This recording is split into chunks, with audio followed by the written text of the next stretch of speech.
Hello, everyone. Thank you for coming. Uh, this is a great day in Georgia. We're gonna do this slate dropping today. We got some representatives that we're gonna get across the finish line. We got Carla Congress Green.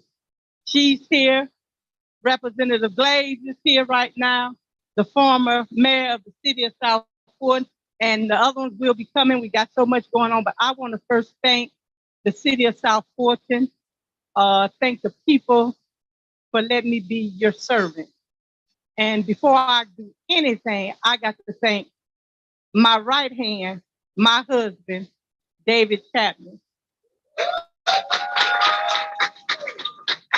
I know he gonna get mad when I say this, but he don't come to events often, so I'm gonna go on and give it to him right now.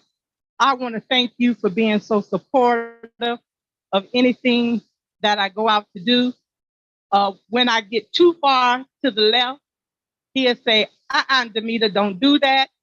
Folks sometimes wonder, do I just go off the cuff? Yes. But before I go off the cuff, he read everything that I put out on anything. So I want to say thank you for my right hand, my husband for 37 years. I want to thank my son that couldn't be here. And he was the one that did the backdrop for me for the organization. I went one way and he's a Chatman. You can't tell him nothing. He just like his mama. So he said, I'm going to do it my way. And so when he done it his way, the backdrop is my organization, but it's all 159 counties in the state of Georgia. Again, I want to thank, I got to thank Miss Penny and her team for always standing up and coming to my rescue. It wouldn't be a Damita if I didn't have them. Thank you guys so much. First, we're going to unveil this slate. And I wanted it one way, but we ran all the way down to the wire yesterday at 2:00. And so I told him, just give me what you got. But my son worked and got it done. First, I want to bring up the next Congresswoman Green. Let her say a few words, and then you guys can ask us some questions. She's coming from Washington County, if I'm right. We got to get our Democrats across the finish line. We got 139 on the state, 130 on the state level. And I'm looking for all of them to get across the finish line. But just in case they don't, I know we're going to get 98% of them. So here's the next Congresswoman of Georgia.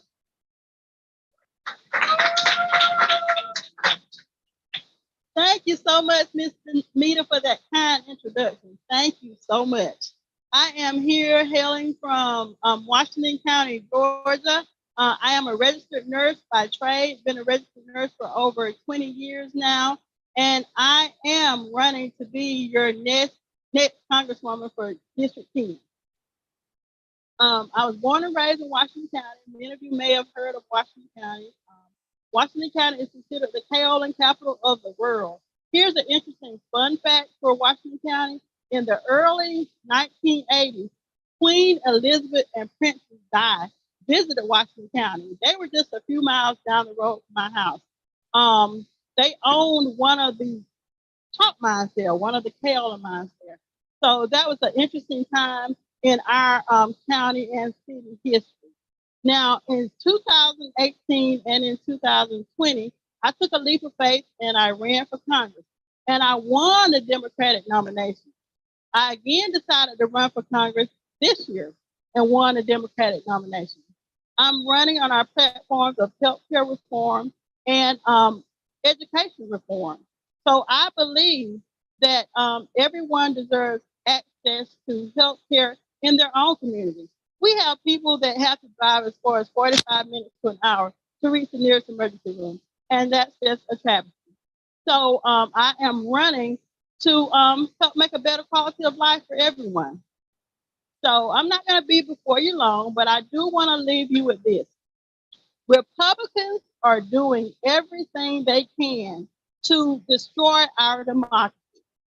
Please join me in helping to save our democracy by donating to www.tabithaforcongress.com. Together, we really can bring about a change in our community, our state, and our world. Thank you.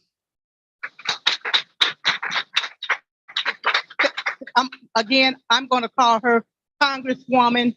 I got a chance to meet with her down at the state convention in Macon, and I just love that spirit. And again, we're looking forward to you crossing over the finish line on November the. Thank you. Next, we got.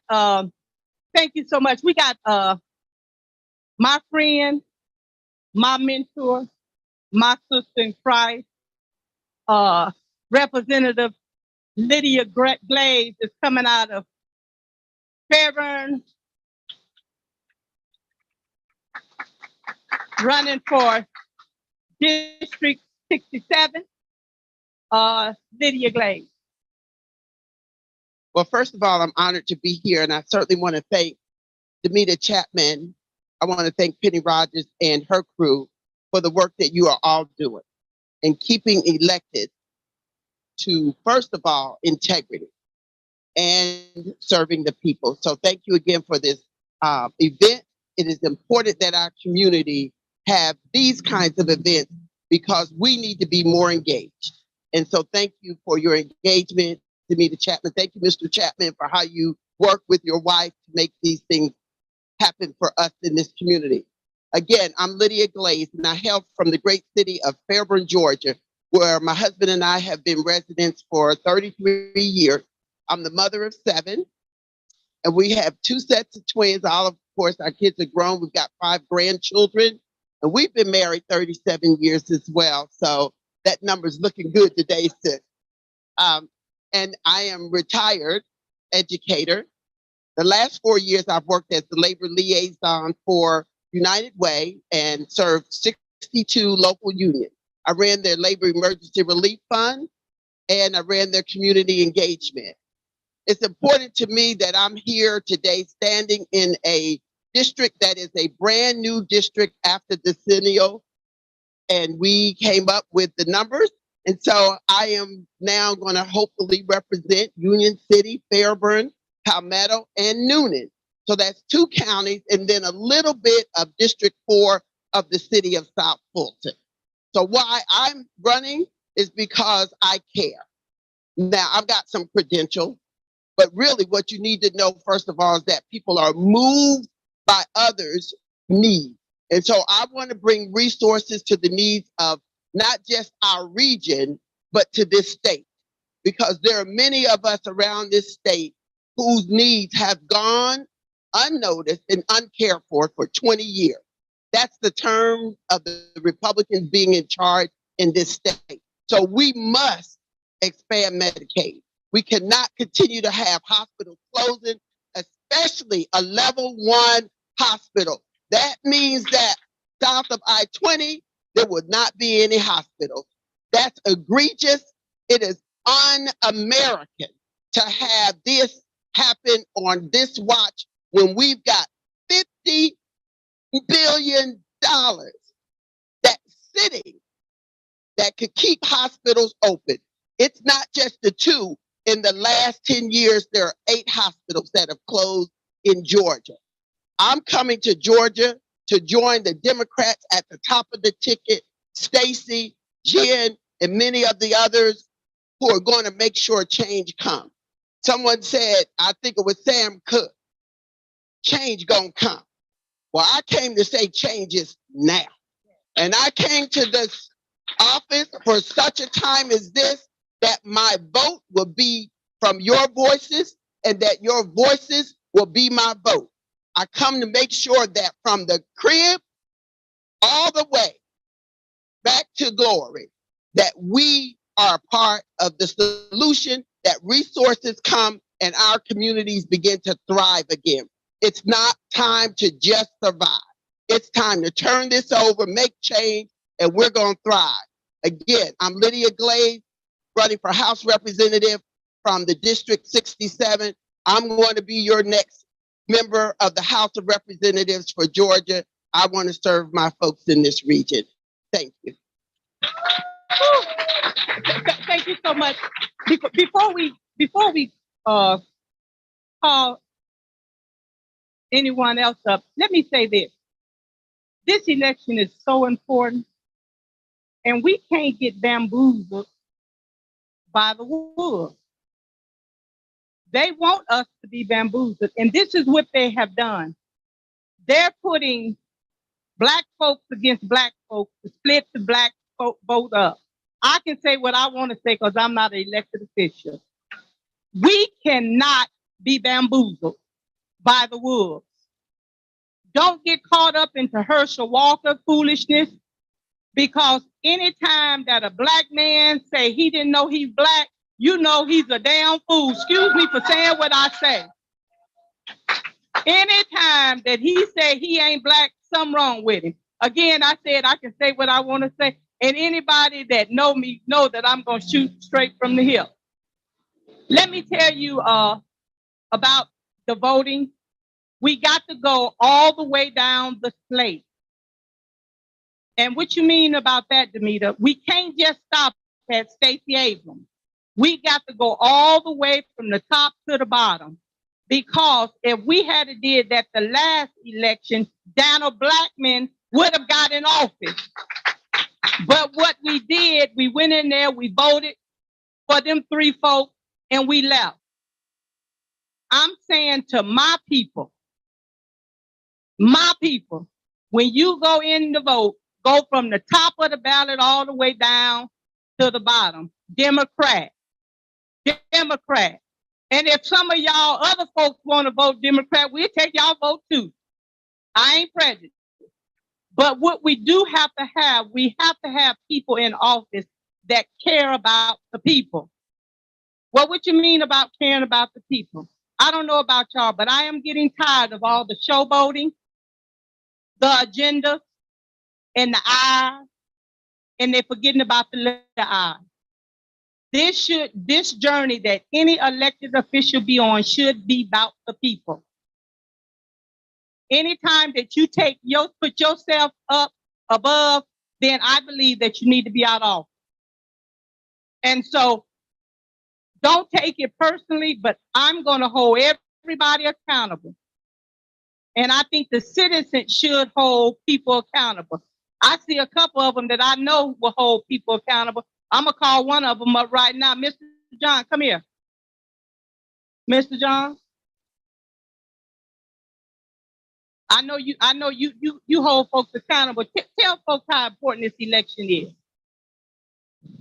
To the citizens of South Fulton and those that are on this video platform, let me tell you that cavalry is not going to save you, and slavery is over. If you don't get out and vote and understand the criticalness of this election, and if you are not very careful, you will be a slave just like Herschel Walker is a slave right now. So I'm telling you, you cannot stay at home. If you stay at home, call the Nino Pino and the Santa Maria because you're going to be on it. Look at the legislative agendas. Abortion for women. Look what they have done. Redistricting for our city. Look what they have done. Look at what's important and critical to us. Hospitalization. It was stated earlier. Now we're finding out another hospital is closing. Now we are finding out that the governor did not sign on for Medicaid and Medicare, and billions of dollars are left in the coffins because you have not decided to voice your opinion about what's going on in your community. Look at our schools. Look at the crime that is raving our communities right now. Why are these things happening? It is happening because you are not involved in the activities of what's occurring in your community. Nobody is coming to save you. The time is now. Get involved. The NAACP can't do it alone. And if you are not a member, pay your $10 and become a member. That's right. We need your support. We need your help. We need for you once again to look at these legislators, look at these persons that are stepping up in our community. You need to vote for them because the time is now. And if you don't vote, when I see you in the streets, I'm going to call you out. I know. So I'm telling you now, go ahead and get that voting sticker to say, I voted.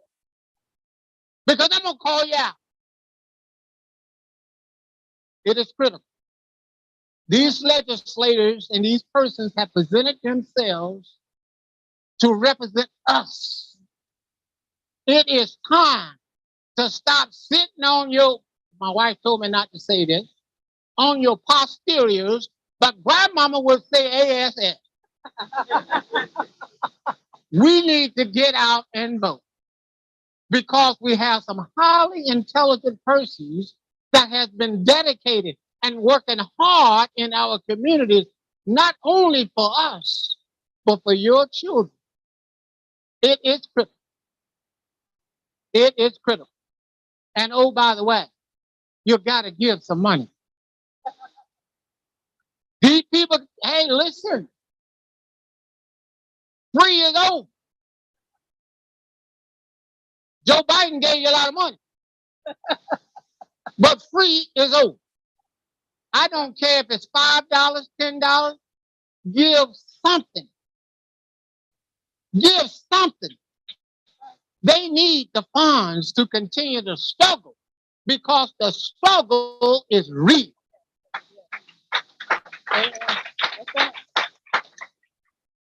Get out, vote. Get out, vote. We need you not tomorrow, but right now. Please get out and vote. Once again, thank you for all that you do for us. Thank all of you for attending right now. We need your voice as well. Oh, absolutely. Look, Mr.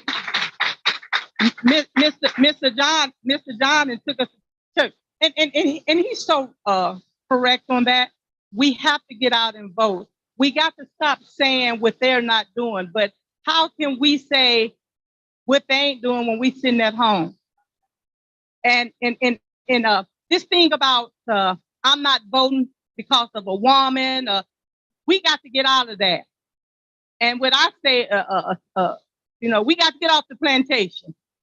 We've been on there long enough. It's all right to get away from the plantation. So again, we got to make sure that we get out and vote. We got to get the young folks. We got to get them all to make sure that we make this election the number one. The folks is counting on Georgia. Georgia hold the ball right now. And I don't want to wake up on the 9th and they say Atlanta, the blackest city supposed to be, and y'all folks didn't go to vote. I'm saying when you go out to vote, you can do absentee ballot. That's okay. But I refer, if you go stand in line and get it done before early voting, you see what they done a couple years ago. Don't you think that they ain't thinking something? They don't want Stacey Abrams to be the governor.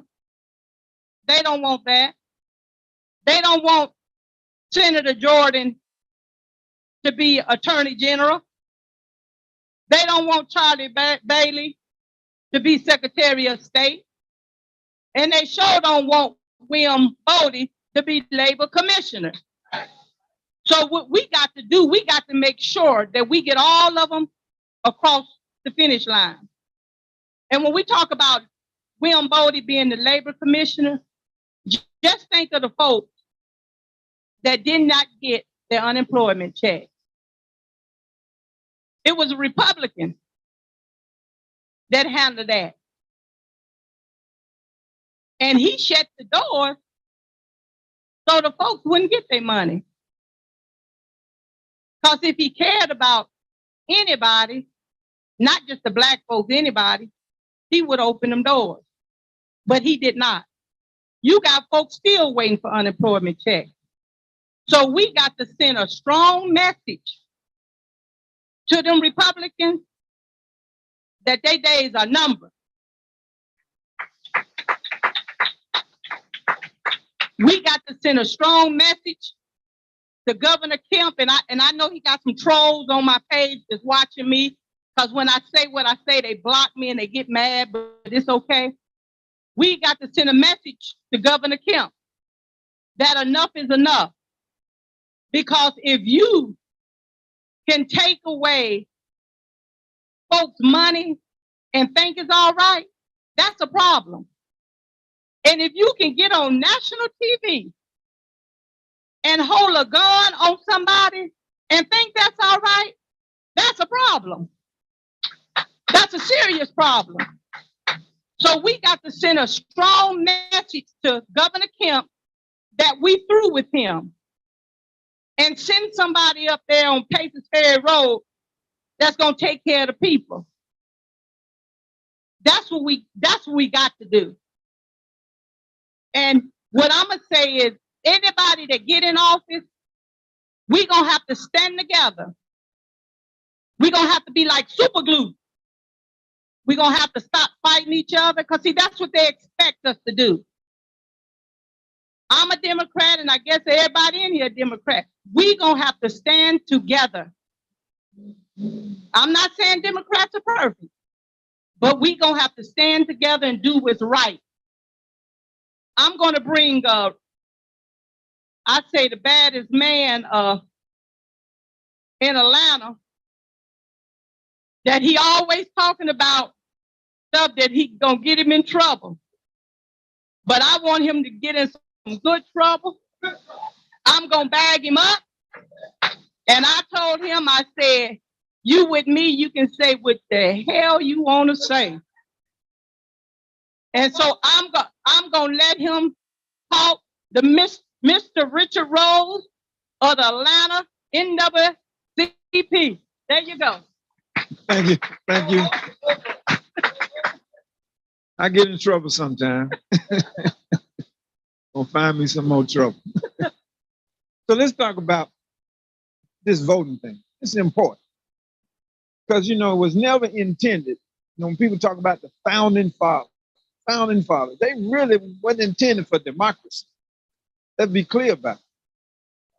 They wanted a different kind of oligarchy that they had in England, but it was an oligarchy just the same. Because they said only people who own property should be able to vote. You didn't have an expansive land, farm plantation, you couldn't vote. You at least had to own a house. And so we getting away from, the transition to this democracy started from there. And of course, they didn't include people they had imported for perpetual enslavement. So I don't call them, I call them enslaved persons, because they weren't, this wasn't voluntary, this was imposed in perpetuity. And so we still have to work away from that. Black folk were never intended to be part of this democracy. So we have to take this responsibility for voting. It is our right, it is our privilege, and it's our responsibility. And when we do that, we can see what happened. All of the new stuff that Senate has passed couldn't happen if Georgia hadn't turned out in 2020 and on January 5th, 2021. And it was so momentous on January the 5th, 2021, they just about lost their minds the next day. We read about it every week. Somebody else who lost their mind is coming to the face the music. Let's talk about the NACP. Listen, if you're not in NACP and you're working and you're grown, you ought to be ashamed of yourself if you're not a member. We need the NACP. We can't do it by ourselves, but we try. You know, we started out with 4 basic principles that we're still working toward: education, economic opportunity, equal justice, and voting rights. Unfortunately, we're still there. We also added health and environment. Environment because we know where the dumps were. They put them next to our house, next to our churches. And education. I spoke before a white church a few years ago, and they were all surprised to know that the first public high school in Georgia for Black folk wasn't open until 1924. 1924. And so then they want to know why we are not up to snuff economically, because the objective was never to give us a chance. There are only 2 objectives to oppression. That's 2. 1, deprivation. Deprive you of resources and the opportunity to get resources. And the second one is degradation. Take away your self-worth. Tried and true. Sometimes it works. I have to remind people all the time. Show your worth by voting and by doing what you should do. Take care of your family. You have to cast off those shackles. You just have to, as we used to say back in the 60s, I refuse to be mistreated in any kind of way. I will not ride on the back of the bus. I will vote every opportunity I get. I will not be insulted. You can't call me the N-word. In Memphis, that was a fight word. Let's get it on. So we will be out here. NACP, we are coordinating in 2020. The Atlanta branch led a coalition of NACP branches across the state. I looked at the voter registration records and found that there were 17 counties that contained 75% of the Black vote. So we started from there. This year, we focusing on 58 counties that contain 90.8% of non-white voters. We are going to work. We are collaborating with Black Voters Matter, Coalition for People's Agenda, New Georgia Project, and we got an army of Divine Nine and Masons and Eastern Stars and 100 Black Men, Links and so forth. We are coming, and there's an organization called Faith Works that has 1,000 Black churches in Georgia that's gonna help us get this vote out. And if you're not doing something, just, hey, call the NACP office. We got something for you to do.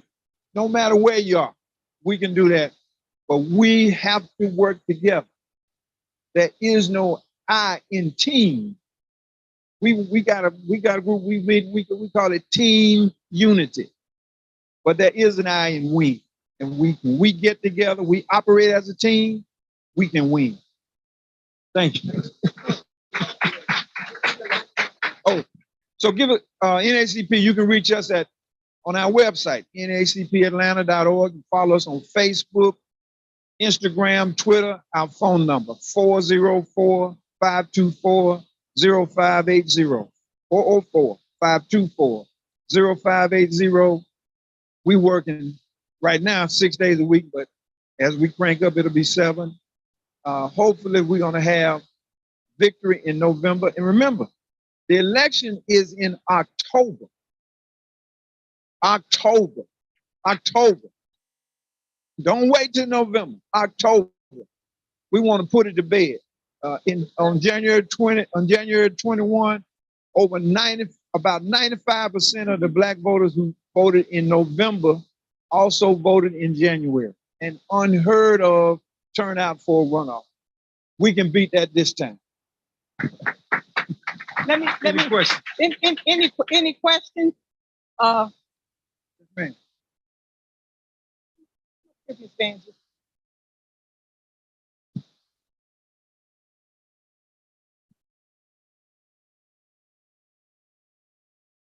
Thank you. I've been trying to answer my question ever since qualifying. Late spring.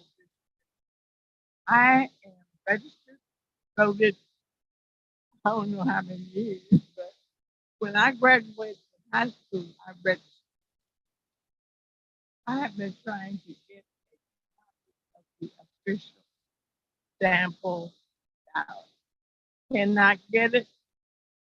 Bless her heart, my representative Catherine. I have been able to copy the sample ballot from her webpage. But if you go to the Secretary of State official site, for whatever reason, our area, you cannot get, you cannot print, you cannot access a copy of the official sample ballot. Why? Because that's a county function. It's not a state function. Because it should be on the elections division page, but it is a county function because you got so many changes. So, for example, we had a lady from the 10th congressional district. Well, right here in Atlanta, just take the Atlanta area, we got 12, 4, and 5, and 6 districts, and 14 for some of the folks they move out of Mableton and Powder Springs. So it's got to be a county function, and then it may vary within the county because parts of Fulton County is in David Scott's district, parts of it in the Kima Williams district, and so it's gonna. That makes it. That's why the state cannot do it. Any other questions on that?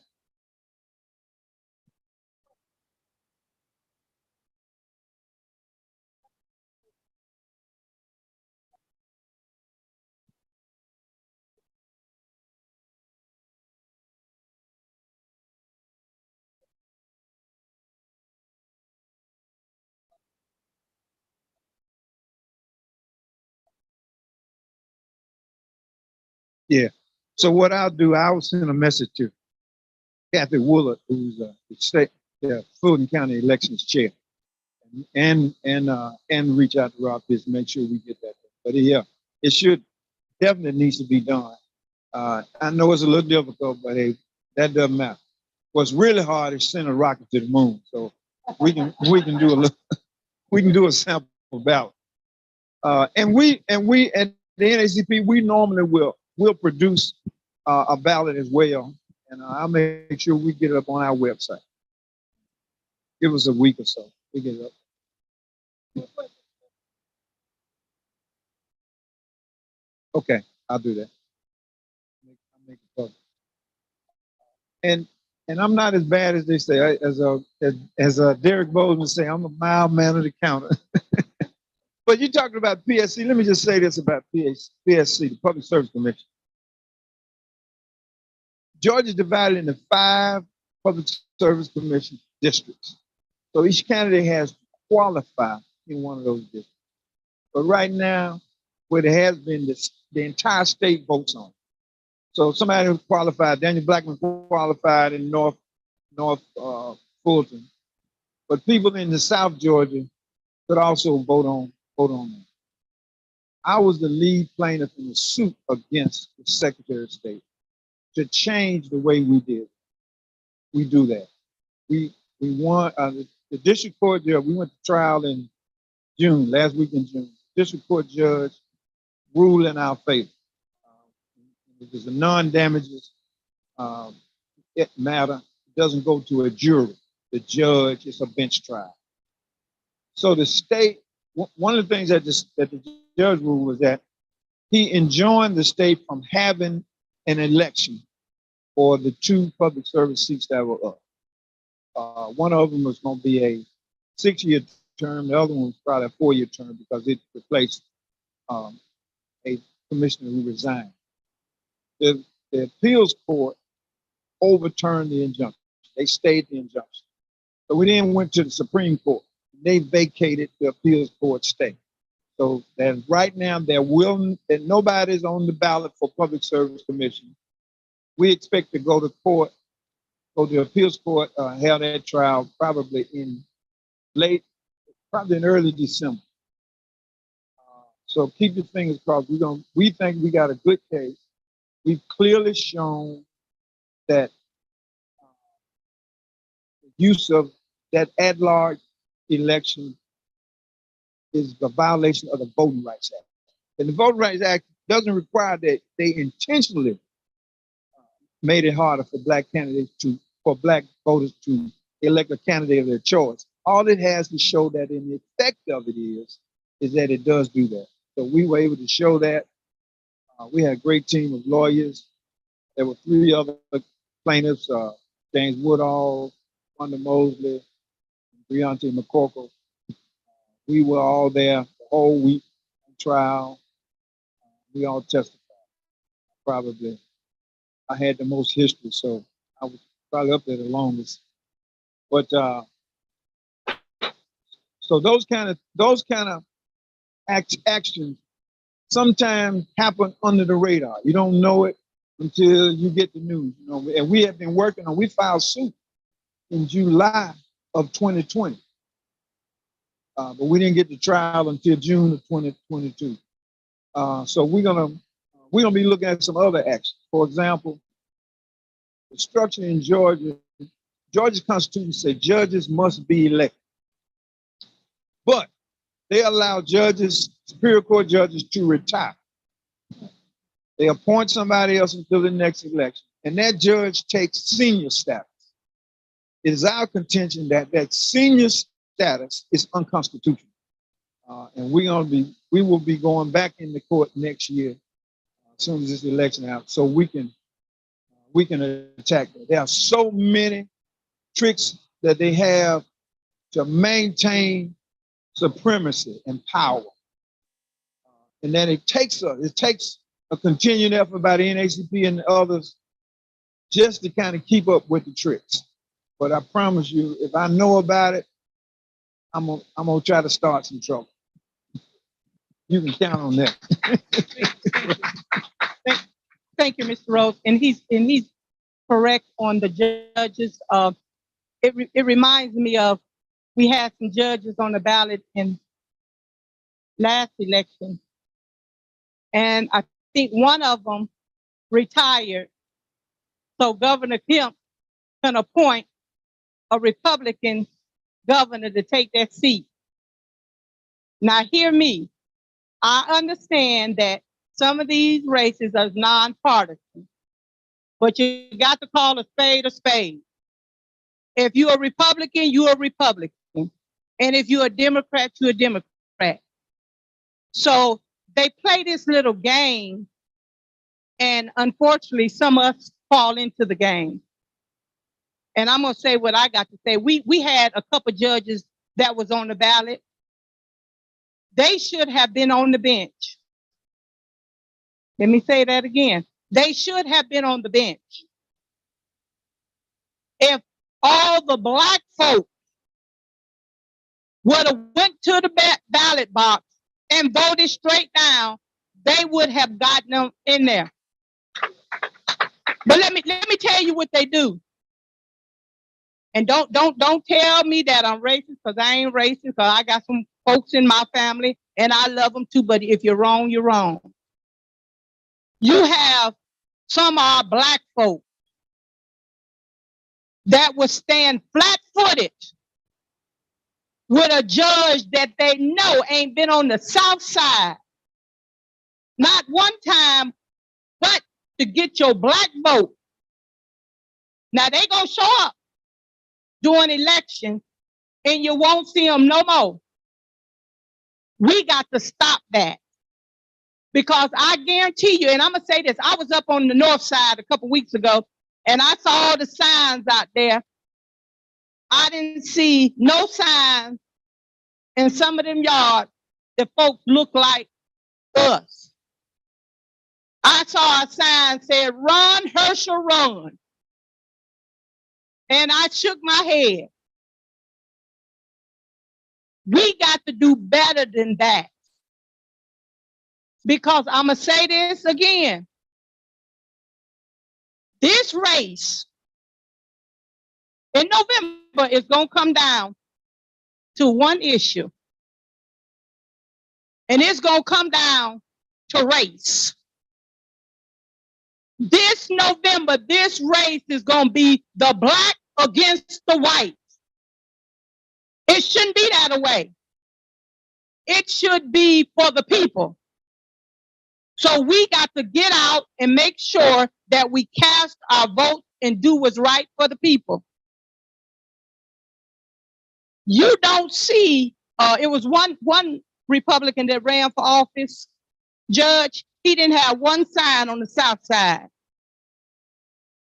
But you go in Atlanta, all in Buckhead and all over, his signs was everywhere. But he won the election off the black vote. Now you tell me, what kind of sense do that make? I heard somebody say the other day, common sense. Common sense is something else. So make sure that we do the right thing for the people. I'm gonna say to all the elected officials that's gonna run for office, when you get in there, please do what's right for the people. That's all we ask, for the people. I'm gonna ask the next representative that's gonna be running for Fayetteville. I met her at the convention. She's running for 68, is that correct? And I call her Tish. Tish, come on. Listen, my name is Tish Nagisi. That is Nigerian. My husband is Nigerian. My father's name was Lennon. I was born in Atlanta, Georgia, in Adamsville, MLK, Allen Temple, Suburban Court. That's where I was born. My family moved to DeKalb County when they allowed us to come and move into DeKalb County. And then when I got married, we moved to College Park. Currently, I reside in Fayetteville, but I do most of my business shopping in South Fulton. I go to Union City. That's who I will be representing, as well as Fayette County, but my constituents will be Fayette County and Fulton County. I have 4 cities in Fulton County. That's the city of South Fulton, Fairburn, Union City, and a little bit of College Park. And then they moved Peachtree City into this district and put 3 precincts in there to try to avoid it being someone always in that seat that's Democrat. It's always been Democratic. That is a Democratic seat, but they moved Peachtree City in there to say, okay, we're going to contest this race. But I'm here to tell you that's not going to happen. I'm working both Fulton County. I'm working I'm working in Fayette County. I have to say this. I am, and as someone said, they were talking about the environment and people of color. That is something that I'm passionate about because I am an environmentalist and I do educate people of color regarding economically what they can do, sustainability in our communities. And when the monies come down for EVs, electric vehicles, I'm going to ensure that my community is going to have that on the south side, like they have on the north side. We want to drive electric cars and we want to be able to have those stations in our community so that we can have sustainable energy in our community. That's one of the goals that I want to do as well. Some other things that I want to do, I know that we have an issue. They passed the SB for the gun laws where you don't need anything requirements for guns, and I want to make sure that when I'm there, I'm going to be an advocate for gun safety in our communities. It's like Stacey said, you can still have the Second Amendment and you can still protect second graders. And I want to ensure that that's the thing that we want to be doing in state capitol. Again, my name is Tish Nagisi, and my website is Tish, TISH, the number 4, Georgia.com. The person that is running against me, he has changed his website. So when he first got up there and he ran, everything was Second Amendment rights, anti-abortion, no exception. There's no women's rights not to choose, all kinds of things that regarding things that I care about, all right, human rights. I'm an advocate for that all over. So when he decided, or it looks like it wasn't going in his favor, he took all those things down. So those are the things that he's not talking about now. He's not talking about those things. He still want to say that, but he does have on there, why is everybody against Russia? Why is everyone against Russia? So the person that I am running against, let me tell you who I am. So I'm a certified fraud examiner. And what does that mean? That means I'm going to have transparency. I'm going to be ethical in everything that I do. I'm going to be an advocate for the people, and you're going to be able to come to me and request something for me, and I'll be there for you. My opponent, on the other hand, he has a lot of issues. I can tell you there is right now several cases against him for abuse of power when it comes to Black men in Fairburn. He was the police chief there.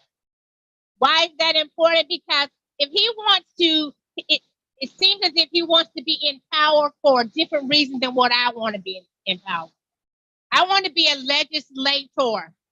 That means that I am an advocate for people, but as an advocate, I can only use my voice. But as a legislator, I can use my pen. And that's what I intend to do. So I don't want to talk about who my opponent is. You can Google him, but I don't want to say his name. But I want you to be rest assured that Tish Nagisi will be a person that is going to be working for our communities wherever you live. Even if you don't live in my district, I'm resourceful. So I'll be able to help and push you into where you need to be. So again, that's tishforgeorgia.com. Any amount of money that you can have, because it seems that somebody's stealing my sign and leaving here. So I'm going to say that. Thank you. Thank you so much, Tish. What we're going to do, they're going to be bringing the food out. And I hate that I did not get the former mayor. He had to leave. But I believe in everything is working accordingly. Let me say this, because somebody might get ready to leave before we do what we come here to do. But the whole thing about this is the slate drop. And a couple months ago, I got up at 3 o'clock in the morning, and I sat at the computer from 3 o'clock that morning until 7 o'clock that evening, looking at everybody from close to Alabama down to the line of Florida. And we had 130 folks that's just running on the state level. That's just the state level. That's not talking about the council, the school board, some of the council. That's not talking, that's just the state level. And when I came up, I said, I'm going to do a slate drop. And on this slate, it ain't nothing but Democrats. Nothing but Democrats. And the unique thing about this slate, it was unbelievable when I was doing the research. So my goal is, if we don't get 130 of them in, my goal is to get 98%. That goes from Stacey Abrams all the way down to the Florida borderline. And so, we had to do this thing. It wasn't supposed to be like this, but yesterday I was telling them we ran down to the wire because my son had to kind of do some stuff for the pictures. And I'm going to say this, and y'all get me. Anybody that's running for elected office should have a professional headshot. I said it, a professional headshot. I should not have to go in there and crop folks sitting on the toilet, or behind the bars, in the kitchen, in the car. Professional headshots. And if you ain't got a person, I got somebody can do it for you. But professional headshots. But what I like about this, it was so unique. Because I was looking at this slate, and when I was doing it, only thing I can say was, my God, my God, my God. It's right now, y'all. So what I'm gonna tell y'all, I'm talking to black folks now. Y'all better get out of y'all split level houses with your split level attitude and do what you have to do. If we don't do this thing in November, it's over. Because they gonna try to take us to the cotton field. Now I ain't going now, but that's their plan. And they gonna start with our old folk. They don't want them to have no Medicaid, no Medicaid. They don't want them to have no food stamps. They don't even want them to have the commodity cheese. So we gonna have to do this thing right now. So what I'm gonna do, I'm gonna unveil the Georgia slate from my organization. It ain't from the Democrat Party.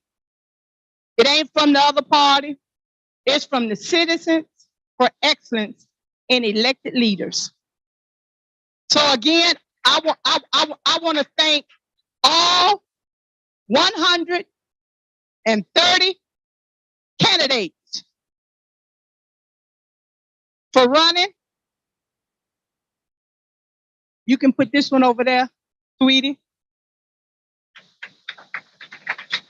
On that one, Isa. But right here, this is all 130 candidates from Georgia. And looking at this thing right here, let me tell you about this.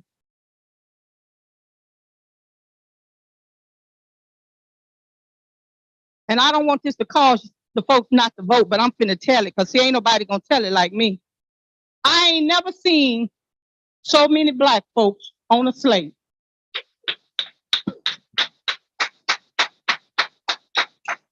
I'm gonna say it again. I've never seen so many black folks on a slate. And I don't think no other state got it like this. So this says something. You got it all the way from Warnock, all the way down to the city of South Fulton.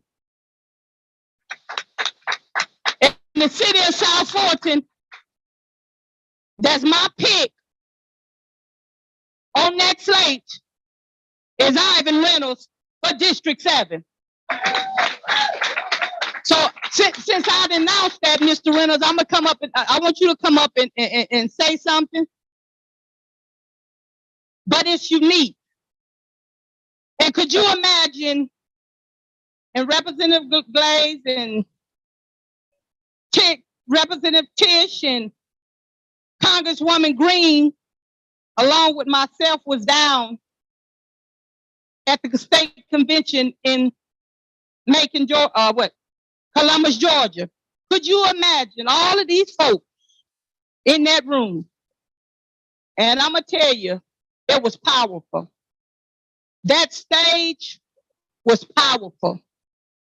And I don't know about y'all, but I think Sister Glaze can tell me the move of God on that stage. It was powerful. So we got to do what we got to do. Thank you, Mr. Reynolds. Well, good evening, everyone. As you stated, my name is Alvin Reynolds, running for the council seat, District 7 in the city of South Fulton. It is an honor to be on the board. It is indeed an honor to be on the board. We got a lot of work to do. I've been living in the city of South Fulton for better 20 years and been working ever since. I've been a public servant in the manner of homeowners association president. I've been appointed to the city of South Fulton Planning and Zoning Commission. You know, I've just been a community activist throughout my entire stint in the city of South Fulton. See, when you understand what the citizens' needs are, when you understand land use plans, and when you understand the need for safety, that's a recipe for growth. That's a recipe for the city getting better and better at what it does. Listen, yes, this is the top of the slate, but where you live, work, and play is most important. So we need the right people in office at the city level to push that live, work, and play agenda. We've come up with a 3C initiative. That's our community, our city, and our churches collaborating together for a better city. And we're going to make sure that that happens. You know, we're working for the schools. We're in the schools volunteering. We've come up and we're doing a back to school drive for teachers. You know, we're reading to kids. We are supporting the students on field trips. You know, we're out there doing the work. Someone said that you want the title, but you don't want the work. That's not me. See, I'm director of engineering for Crestview Management Company. I'm director of operations for the city, for the SR Management Financial Group. So I have a few titles, and I do work diligently. So understand this: winning this seat, it's all about the people. Winning this seat is for the people, and that's what I am all about. Now I'm gonna leave you with this, and thank you, Damita, for just putting on such an awesome event today. And I'm gonna leave you with this: there is one item in everybody's household, most people anyway, and they use it in their kitchen, whether they cook with it, store with it. You know, it's called Reynolds wrap. And I'm telling you now, I've wrapped myself up at that Reynolds wrap so that I can serve righteously for the city of South Fulton. Alvin Reynolds, district candidate for the city of South Fulton, website www.reynoldscampaign. And if you want to reach me, you can call me personally, 678-644-6472. And again, it is always an honor to be in the midst of such distinguished people. Thank you. Thank you so much, Mr. Reynolds. Let me say this, because he's running for District 7 of the city of South Fulton. Let me tell the folks in the city of South Fulton, we all right. We all right. And when we get Mr. Reynolds on there, he gonna even balance that thing out even more. But let me tell you about the city of South Fulton. You guys got to get out and vote. See, we took that last race for granted. But don't y'all take that thing for granted. And I'm gonna tell you, don't get bamboozled, because you got folks that's running against Mr. Reynolds that ain't even a Democrat. And what you mean about that? I went out to a city and I rode past some houses in Fayetteville. And I'm trying to figure out, how is a man that's running for our city council sign next to the Republican signs? I got a problem with that. So what I'm gonna tell the city of South Fulton, don't y'all get bamboozled by the wolves. Because see, they trying to come and get us. And I believe, and I met Mr. Reynolds years ago when I first moved down here to Georgia, he have not changed. I see one of the council women here. I believe when he get on that councilwoman, the change will be all right.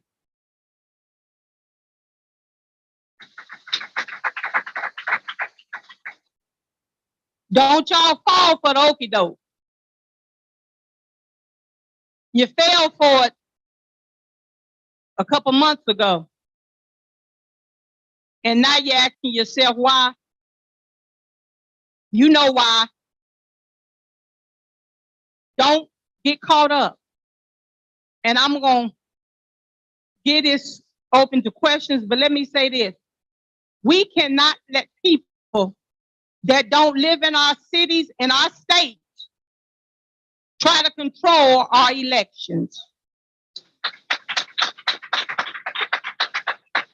I'm going to say it again. We cannot have them control our elections.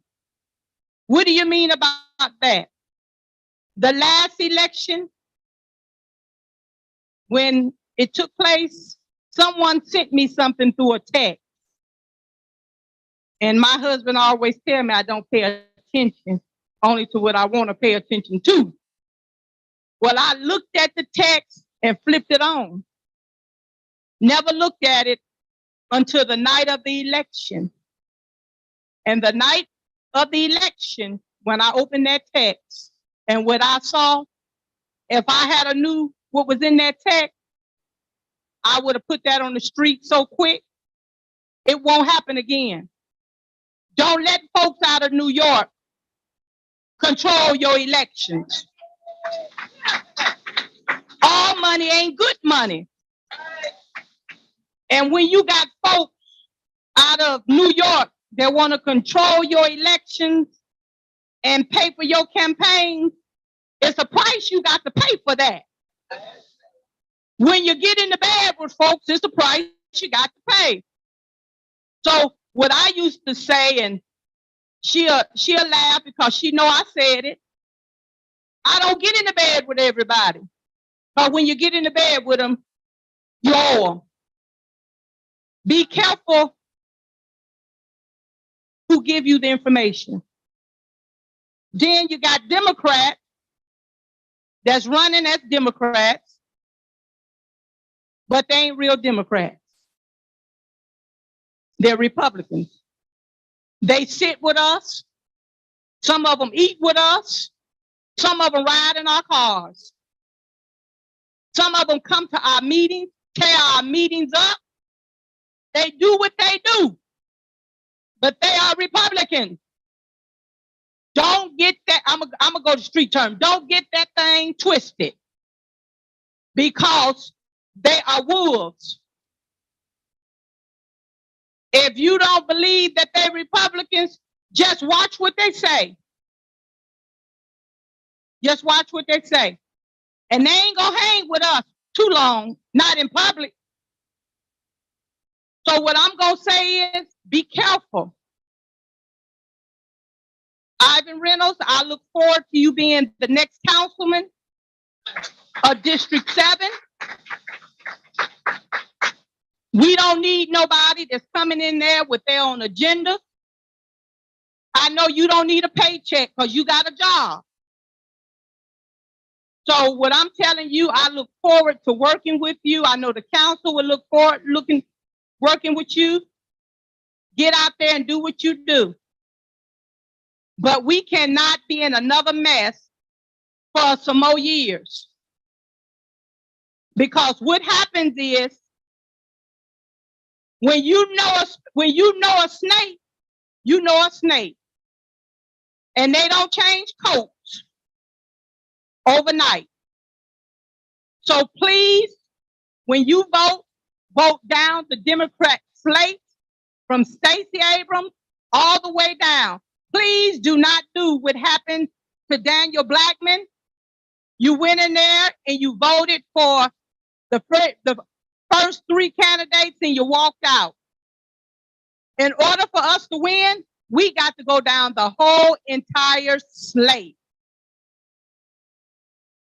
Any questions talking about that slate? I want to ask Ms. Deborah Herring because she want to say something. Come on, Ms. Deborah. Come on, Ms. Deborah. This one of the residents of the city of South Fulton, very active. Very active. What you think about this election? I think it's very important, but I will be honest with you. I have a concern about the number of our young people who refuse to register to vote. So all of us need to take on the assignment of being ambassadors with letting them know that your vote is your voice. We don't want to be bamboozled. We want to make certain that we pass on accurate information and educate them about the importance of voting. I'm passionate because my father lied about his age to serve in the Korean conflict. He made it back to South Carolina safely, but he was denied the right to vote. This is a very serious election. And I was saying to Councilwoman Bravo, my Councilwoman Willis has heard me say this, Lil Debbie's not going back. I'm too blessed and bougie to go back.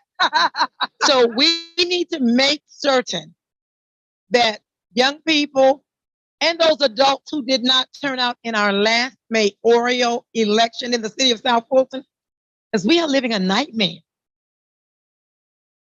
With the mayor, I mean. We need to handle our business and we need to register to vote. Thank you so much. Miss Vanjie.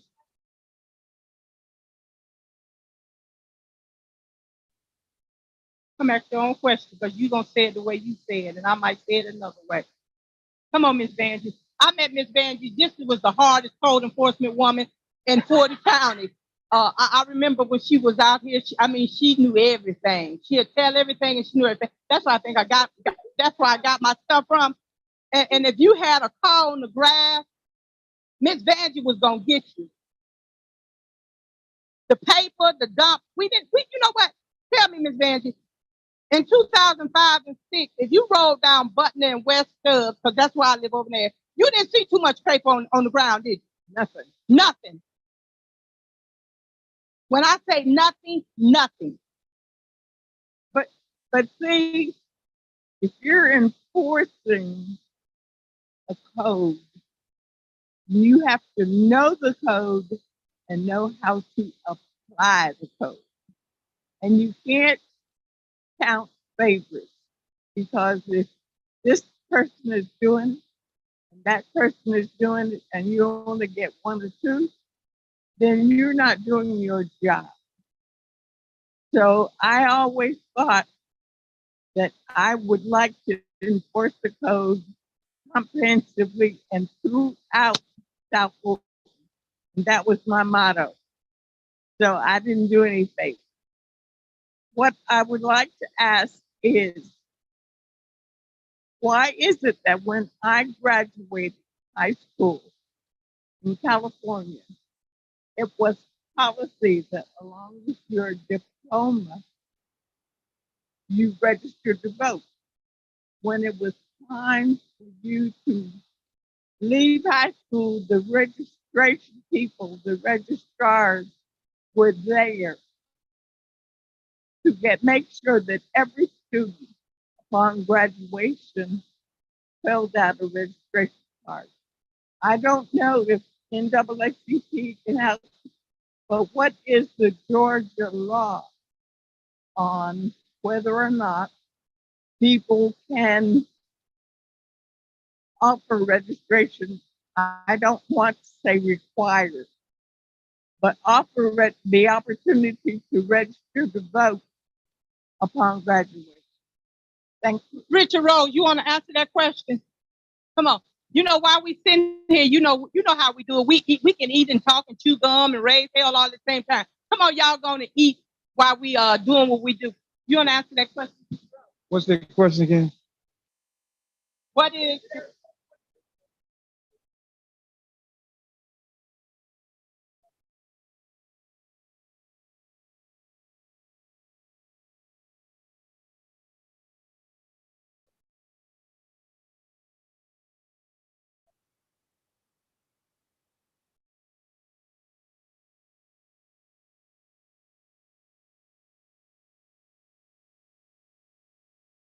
So as you mentioned, we can't do that. What we do is we go to every high school in the fall and the spring to register 18-year-old, or if they 17 and a half, we can register in advance. They might not get a voter registration card, depends on when the election day is. And also, if people get a driver's license, they are given the opportunity to register to vote at that time. They didn't do it for several months this year until it was called to the attention that we noticed that the voter registration numbers were going down. So they do have that opportunity when they register to when they get a driver's license, and we work hard to get these students registered. And of course, that's we have to go through the school system. In Fulton County, we have Atlanta Public School as well as Fulton County School. We have to go through either one of them, then work it down to the principal. Well, in fact, we were at Tri-Cities on Friday registering students to vote. Thank you. Richard, Mr. Rose, why don't you bless the food so they can go on and eat while we keep things going? I'm a numbers guy, but I know how to pray. Heavenly Father, we ask you to bless this gathering, bless the hands that prepare the food, bless the objectives of this gathering, and bless the food. May it be a nourishment to our bodies. Thank you. Amen. We have a representative Sheila Jones that just came in, and I think the lines was drawn that now she got a part of the city of South Fulton. Am I correct? So we're gonna have her come up. But let me I didn't have a senior moment. I was finna say something. I didn't have a senior moment. And Councilwoman Willis, when you get my age, you're gonna have some senior moments too. I just can't remember what I had to say, but it's gonna come back to me. I want to thank you guys so much. But again, this voting is very important to us. It's so important. And we cannot let Stacey Abrams down this go round. Not this go round. Because if she don't get in there this time, we're in trouble and it'll never come back. Not in our lifetime. And I'm gonna tell you, I don't want my grandkids, I ain't got none yet, but I don't want Helen and Councilwoman kids to go on the plantation. Cause see, my son, he ain't gonna go cause he like his mama. He got a little something. So we can't have that. So we got to make sure that we get the people in office. Let me tell you this, I'm gonna get in trouble, but we got to hold our commissioners accountable. I'm going to call Commissioner Pitts Monday morning because it's unacceptable to close another hospital on this side of town. It's unacceptable. Because everybody on the south side pay taxes just like the other folks. It's unacceptable. And what I read the other day that they're finna close down 2 more medical centers that's in Preston Lakes and off of Camp Creek. That's unacceptable.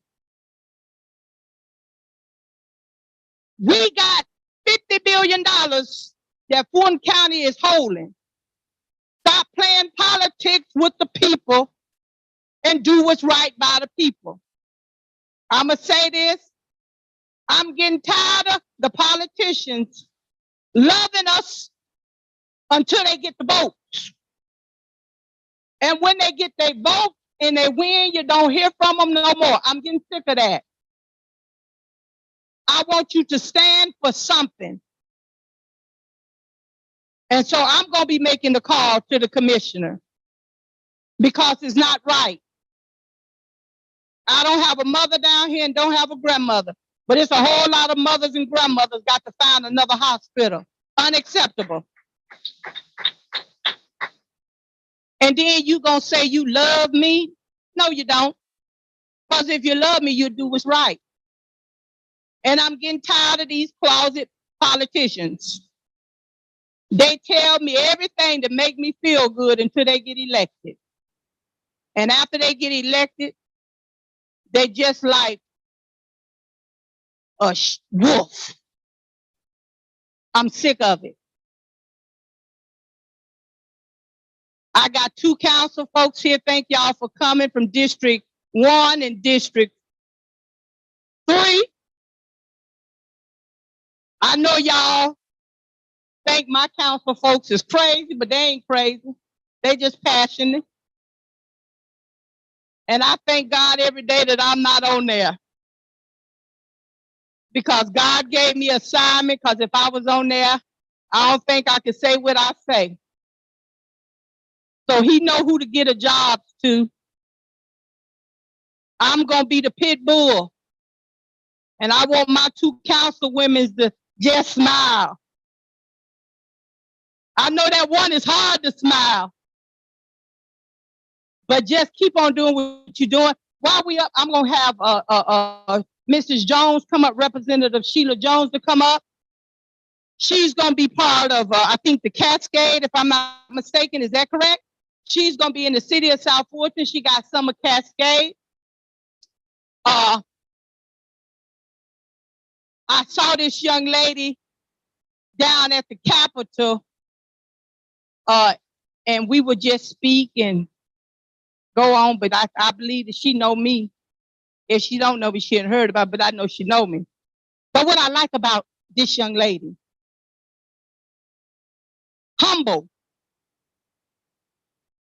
You don't hear Sheila Jones under that dome in foolishness. You don't hear that. And when she down at that Capitol, she's taking care of the business and she just going on her way. Thank you for doing what you do, because I know it's hard to deal with me. It's hard. Thank you. So I know you're going to represent the city of South Fulton well over there in the Cascade area. I like Cascade area. I like District 1, but you know, them the bougie folks over there. You know, them the ones, you know, you got the ones over there that hide behind that keyboard, Representative Sheila. And they talk a lot of stank over there. But don't get caught up with them few. They don't talk for the whole District 1 over there. You got a few wolves over there. They Republicans. They act like they Democrats when they want something from us, but they Republicans. So I know you're going to represent well in the city of South Fulton. I'm going to tell you, I'm going to say this openly. If you need anything from me, get in contact with me. And anything that you can't say, I can say it. And sleep good behind it. So again, thank you, Representative Jones, for just being you. All right. Thank you for this invitation, and it's so glad to be here. I'm so glad to be here this evening. I used to have Fulton County and Cobb County, but when the lines were redrawn, I was drawn out of Cobb County, me and Roger Bruce. And our chair of the Cobb delegation was a Democrat. So by them moving us out, that's going to give them the majority again. And so I have the city of South Fulton. So now I have some of Roger Bruce's district and some of Marie Metz's district. And so now I have Pickett School, I have Ralph Bunch, I have Southwest Art Center, Guilford. I go all the way down to County Line Road. And so if there's anything that I can do for you, feel free to call me. I always list my cell number, give out my cell number. So my cell number is 404-542-8683. That's 404-542-VOTE. And remember to go out and vote in November. And leading our ticket will be the federal race, Warnock, then Stacey Abrams. So make sure you go and you have all of your family members to go all the way down the ballot. I had opposition in May. I don't have a Republican that I'm facing in November, but I'm still encouraging everyone to go out and vote. All right. Thank you. And Ms. Jones, you weren't here when we did the unveiling of the slate. I think your picture's somewhere on here. There you go, right there. There you go, right there. So we look forward to working with you, and just thank you. Just thank you. And we need some more spirit folks down at the Capitol. I'm gonna say this, I ain't judging everybody, but we need some folks that know the Lord down there in the Capitol. Everybody's saying Jesus don't know the Lord. So thank you. But while we here, I am not going to look over my council folks in my city. And so I'm going to give District 1 first opportunity to say a few things. I want to thank her for your leadership and your service. I know it hadn't been easy, especially that folks know that your seat is up next year. You and Councilwoman Willis' seat is up, so they're on the attack mode. But the devil is a lie. The devil is a lie. I often tell y'all to be still and let God do what he do. If y'all stay out the way and let God do what he do, we will prevail. Be still. When they say Councilwoman Rao have not done anything, look over in this parking lot. You got a Publix. You got all of this. When I first moved down here, in Glaze, wasn't nothing down here, was it? In Publix, they didn't want Publix here, but I can't get in Publix some days. Everybody over there trying to buy the chicken. So now you got other stuff that's coming and would affect District 1, affect the whole entire city. So what you do in District 1, District 2, District 3, 4, 5, 6, and 7, it all affects the city. So I'm gonna give Councilwoman Rao a few minutes, and then I'm gonna let Councilwoman Willis, and before she come, I'm gonna say a little something before she get up here. But I want to thank you for your service.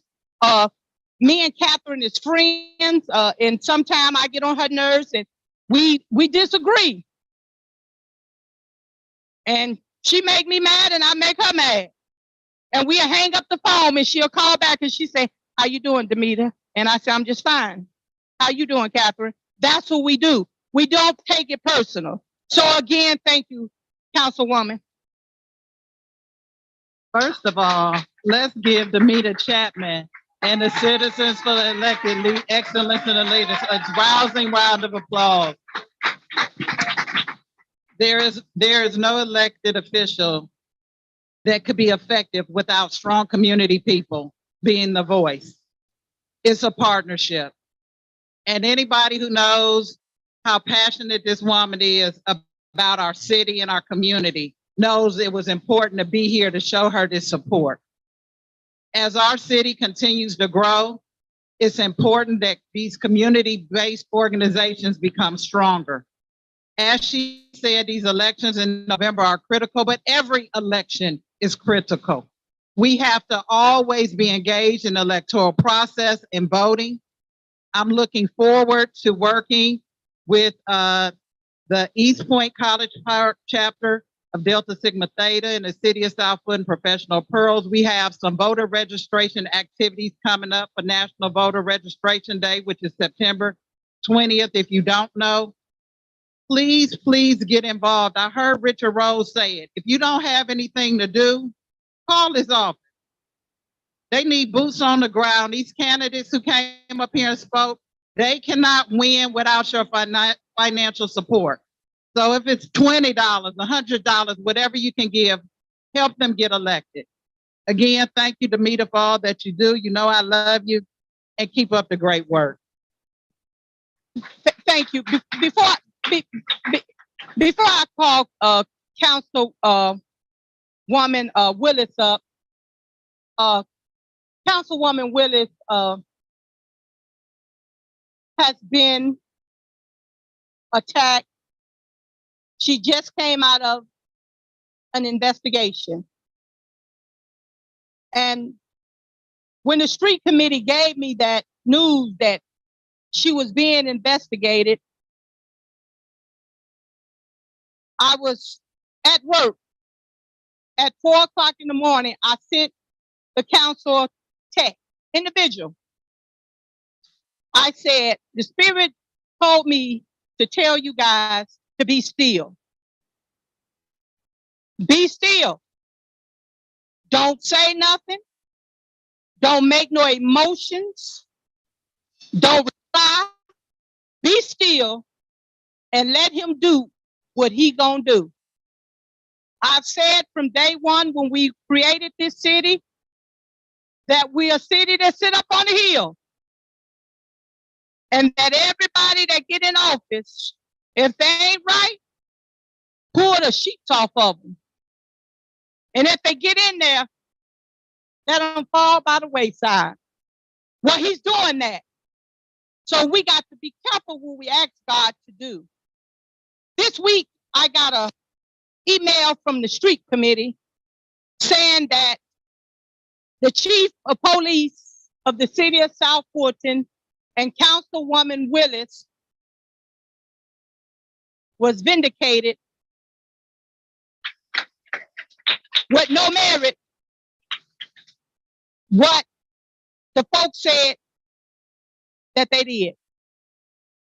One thing I've learned about some of the folks, and I'm going to say my city because I live here, they will tear your name up. They will say you did everything in the book. They hide behind the keyboard. And then when the facts come out, they know where to be found. I've told my council people, if you do what you're supposed to do, let God do the rest, it's going to be all right. Me and Helen, we argue.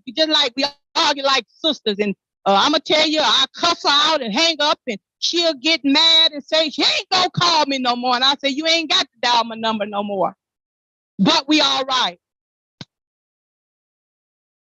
And I know she didn't want a pity party, but I believe that when you're going through something, we have to be careful because all of us got to travel the road called death. And Catherine, she lost her father not too long ago, and that was my partner. I would call and we would talk and we would do everything. But she kept doing the city business. Councilwoman Willis ran from Savannah, Georgia to city of South Fulton to a meeting, run back to take care of her mother. But she kept on doing what she was doing for the city of South Fulton. Now, she ain't told me to say this, but I'm going to say this. Shame on the city of South Fulton folks and some of our city leaders to do what they did. Because one thing for sure, we all got to travel that road. And you got to be careful how you treat folks. You got to be careful what you say. I don't know how Sister Willis feel because I got a mother, and I told her I can't tell you how you feel because I got a mother. But I'm praying for you. But Damita Chatman way, this is the way I say it. Every dog got a day. That's what I say. And you're going to reap what you sow. So all the keyboard politicians, all the keyboard folks that want to tear up the city of South Fulton, I'm telling you now, we ain't going nowhere. And if y'all unhappy, investors call in my house every day, I will give you their number and have them to come to put your property up for sale. But we ain't going nowhere, Mr. Reynolds. And when you get on city council, I want to make sure that you do the right thing. I know you live over there. I call it Old National. Y'all call it Old Ned and Old Nasty. I'm going to tell you, Old Nasty is in the city of South Fulton. Old National, there you thank you, because that Old Nasty don't sound right. Old National is in the city of South Fulton. And what affect the city of South Fulton affect Old National. Remember this, Mr. Reynolds, it's 7 people, one head with his 8, but it's one body. So when the mayor go out and act the fool, it's a reflection on the city council. When the city council go out and act the fool, it's a reflection on the city. So what I'm gonna tell y'all to do is be still, because God ain't done with this thing yet.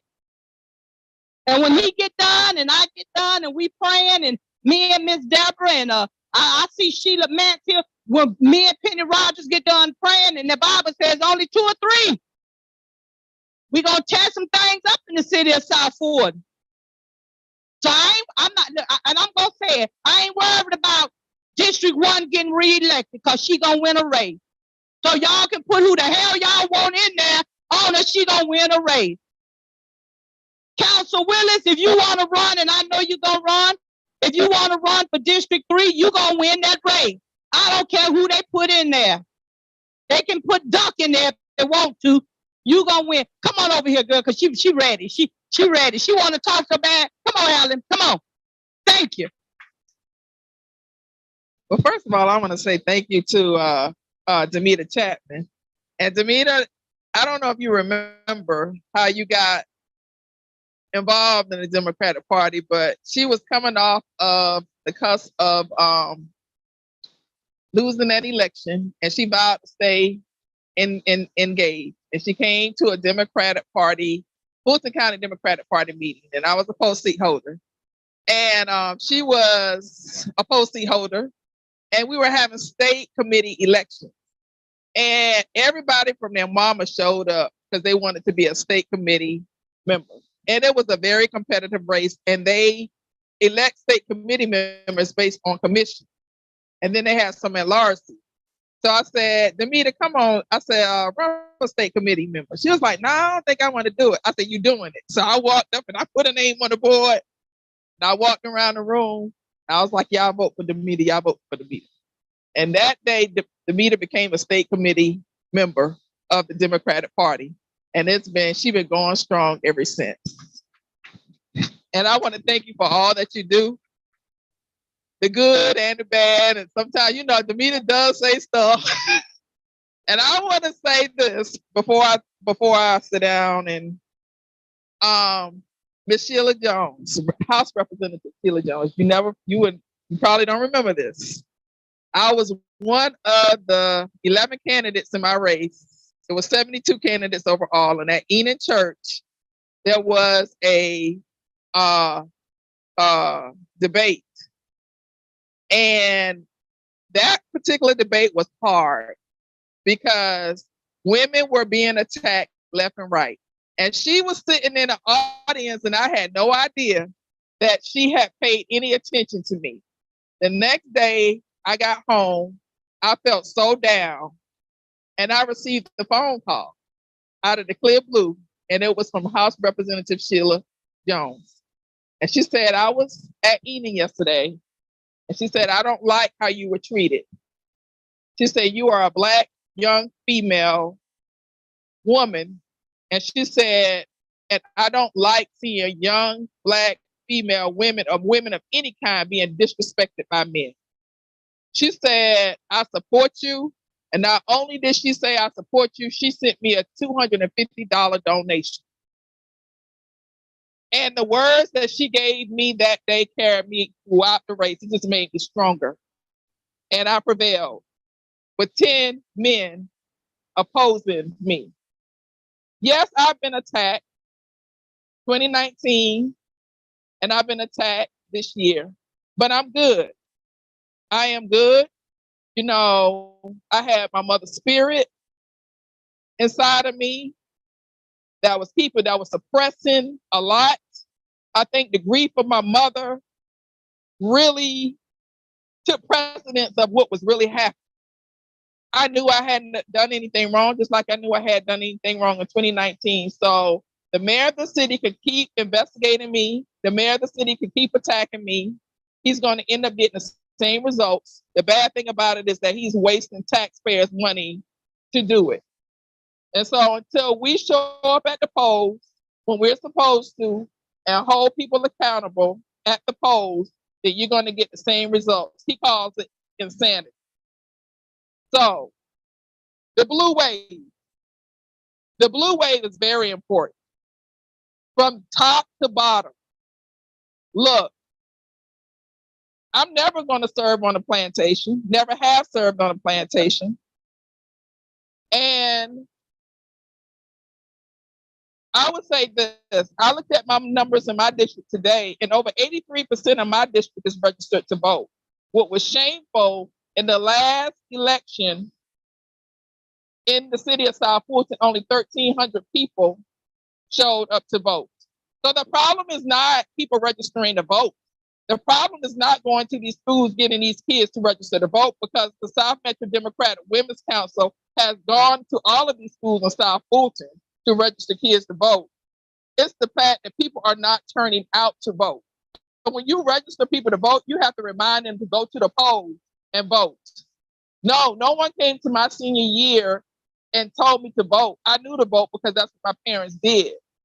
But I had to educate myself as I got older on why it was important to vote. So not only do we need to donate to these candidates, we're going to have to knock on doors. We're going to have to volunteer and make phone calls for them. And we're going to have to donate because they have to mail. They have to touch their voters. They have to get their messaging out. Yes, I am up for re-election in 2023. And yes, I am running for my seat. I am not worried about who's running against me. Everybody has a right to run. Everyone also has a right to lose. So let's focus on this slate. Let's focus in November. Getting everyone elected from top to bottom. It is very hard for us to get anything done under the current circumstances in that dome. Republicans control on both sides. The reason our hospitals are closing is because Republicans are controlling both sides. So our health care depends on it, our education depends on it, our quality of life depends on us voting. Lastly, I'm gonna say this, and I'm gonna close. I support all of my colleagues. I was on Old National today at Councilmember Williams' meeting. And what I would tell you is that after the meeting, Councilmember Reeves came and picked both of us up and put us in his truck. And we were like, what you doing? Where are you taking us? He took us on Old National to this house that was renovated. It was over 50 people in this house, and they were coming. We're like, what is going on? We walked into this house, and it was brokers, investors. They were selling houses, dealing with people who had houses in probate. They were also telling people that they could put their houses on the market. So we brought our economic development director with us too. We were like, well, what are you all doing? They said, this is a one-stop shop. You had people coming from all over Metro Atlanta. And what they're doing is they set up shop for Old National, and the goal is for investors to come in and buy up our real estate and flip the property. And I asked the young lady, I said, look, I said, so are you the ones calling me every day asking me to sell my house? And she was like, yeah, I do that. She was like, that's part of it. So they are coming to South Fulton on Old National Highway, setting up shop, buying homes in our community and flipping them. We got to get it together. Thank you. Thank you so much. And I hope when these representatives get in under that Georgia dome, that they do something about that, because I'm getting tired. I told a woman to call my house the other night. I said, anybody call my house at a certain time, they got a relationship with me. And you calling me after 6:30 and you ain't got a relationship with me. I say, so don't call and ask me about buying my house. It's really getting ridiculous the way that they're doing calling and just hounding. And what I'm going to tell, I'm going to talk to my people. If you sell your house in the city of South Fulton, you will never be able to come back again. Where you going to go? I had someone, a dear friend of mine, that sold his home for $500,000. He didn't pay but $125 for it. But he made some quick money. But now he ain't got nowhere to go. Can't buy.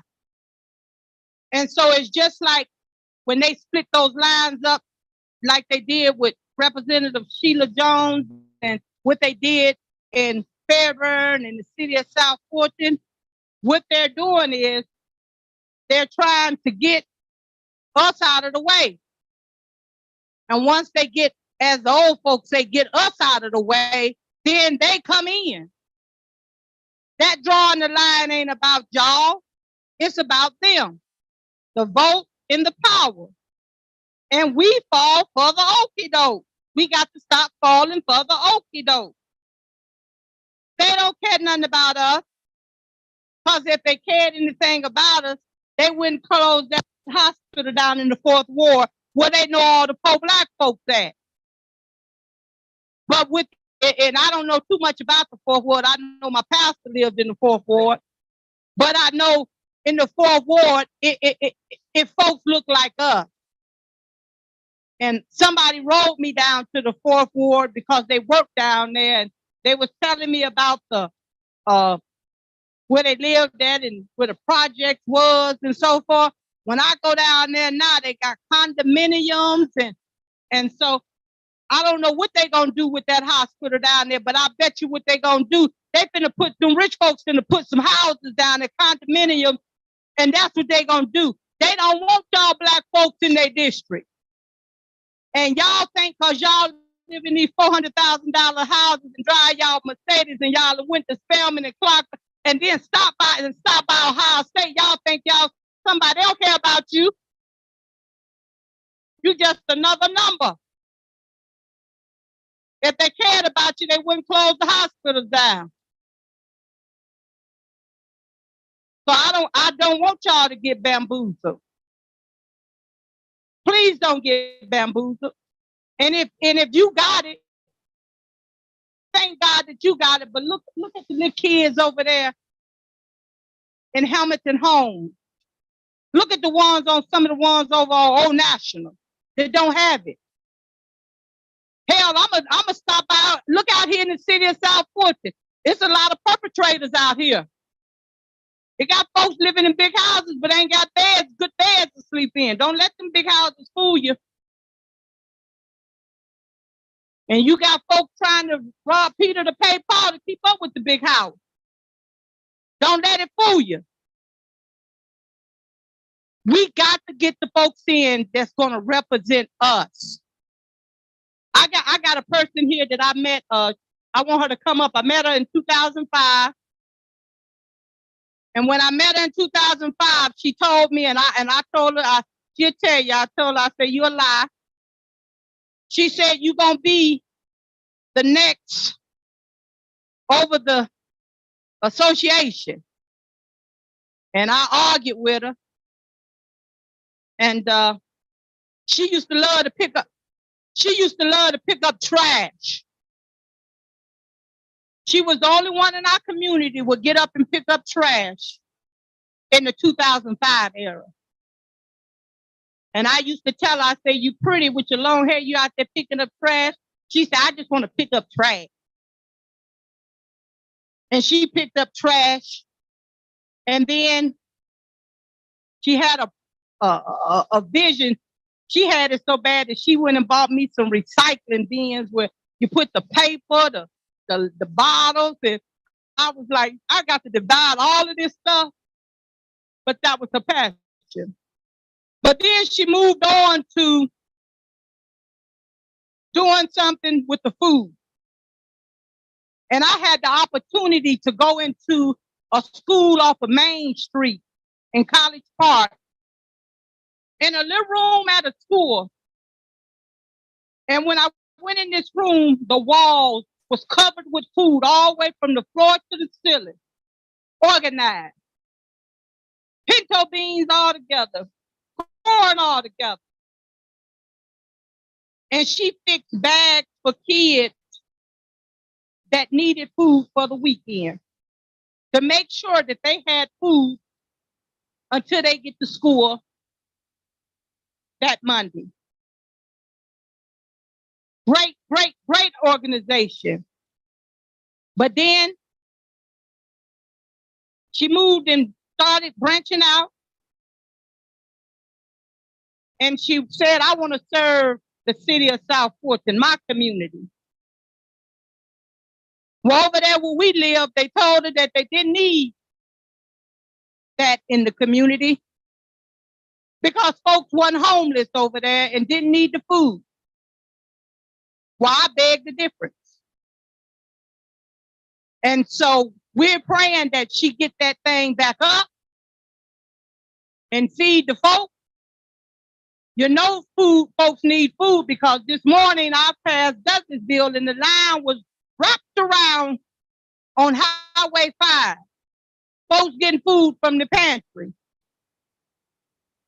And I might get in trouble with this, but I'm going to say what I say. I believe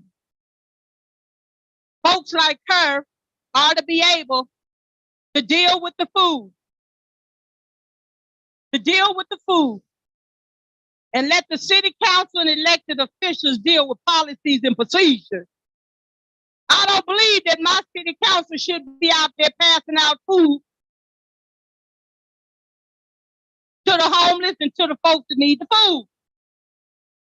Let the organizations do that. And I believe when you start doing that, that'll free up some time.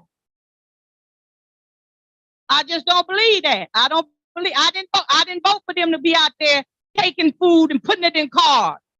I appreciate you doing it, but I believe that representatives and elected officials and mayor's just the face of the city. Let's not get that thing twisted. They don't do nothing but shake hands and say how you doing and be the face of the city. They don't and vote, veto the vote, the tiebreaker. Don't get that thing twisted that they sit policies and procedures. They don't do nothing. They just supposed to show up and smile. So what I'm saying is, I would love to get our council, our elected officials, out of passing food out and let these organizations do it. So I'm here to present Mrs. Veronica Mount. Thank you, Damita. Hello, my name is Veronica Mount. Like she said, I've known her for years, and we disagree to agree. Community service is for everybody. First of all, I think everybody gets good for community service. I do what I do because God called me to do what I do. I was in the school 7 years doing the food backpack program, serving 530 kids before the pandemic hit, 18 different schools, including Fulton County schools and Atlanta Public Schools. When the school shut down, I got shut out. I lost my facility. And Damita always said, you know, Veronica, when you coming back? When you coming back? I keep saying, Damita, without a facility, I cannot do what I do. I started looking at the numbers. I was able to sit on the back seat and see what was happening. Thank God for the city council. They came through and they fed our community. They're doing a really great job. I saw how the Atlanta Community Food Bank and everybody came together with churches and they really got the job done. Now I'm looking at the numbers. Before the pandemic, there was 27 million people in the United States that were food insecure. Out of that 27 million people, 11 million children was included. Now, after the pandemic, these numbers were published in August. There is 54 million people that's food insecure. And out of that 54 million people, there are 18 million children that's food insecure in the United States. I'm not the only pantry that was shut down. There were others too. But the numbers were so great. I think we all got to come back together. We all got to work together. I think it's long term. We're inflation right now. We don't know how climate change is going to change all this. We all got to come together and put a plan together. And so Damita asked me just to come and to speak to you and put it on your heart to see how we can make something work. I am so grateful to do what I do. I like Senator Warnock. He got a commercial out there. I know you've seen it. He said his father told him, and my father told me the same thing. He said, when they hire you to do the job, he said, do the job you're hired to do. Now, I really believe God told me to do this. This is my purpose and my call in life. And I would do what I'm called to do for the rest of my life. Thank you so much for having me to speak, Damita. I appreciate it. Thank you so much.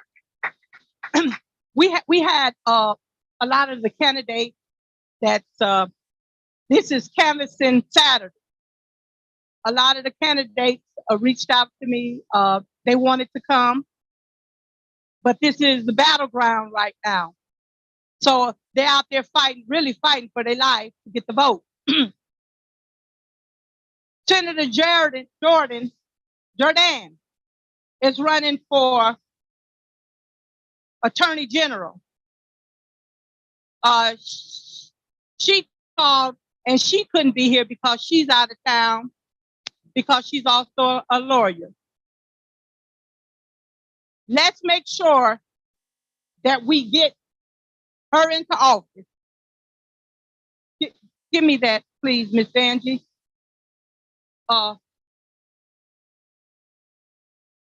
top of the ticket for Governor, Stacey Abrams. Lieutenant Governor, Carly Bailey. Secretary of State, B. Attorney General, Senator Jordan. Commissioner of Labor, William Bolden. Mrs. Hemingway, Commissioner of Agriculture. Commissioner of Insurance, Janice Laws Robinson. State Superintendent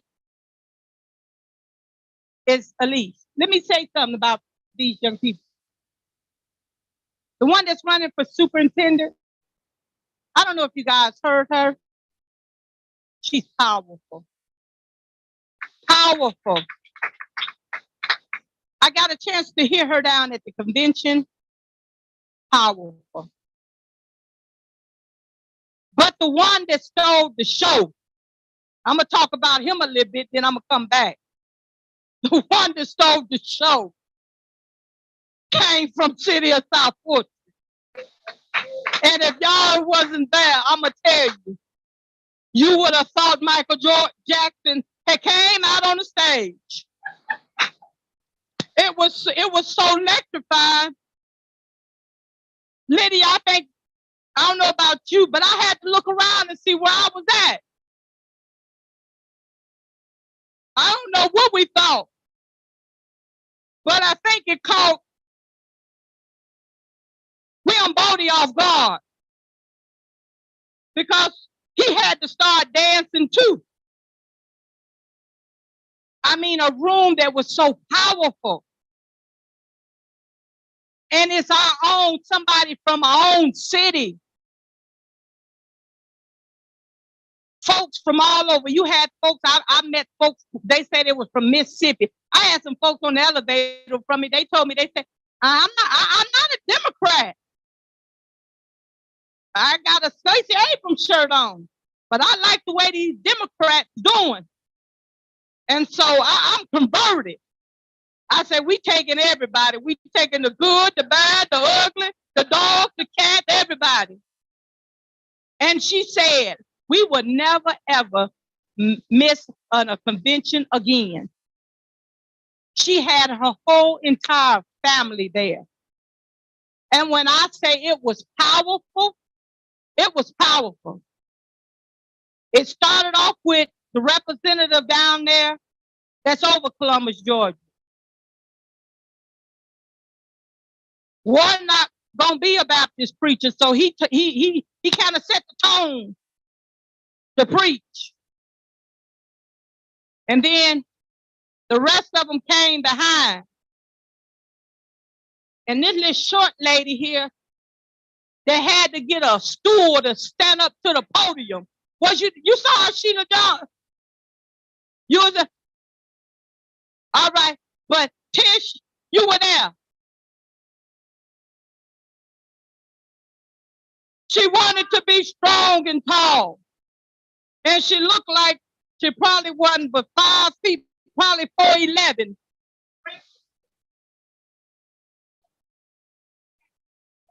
Yeah, put it right there. When she got on that stage, I like kind of what she said a little bit.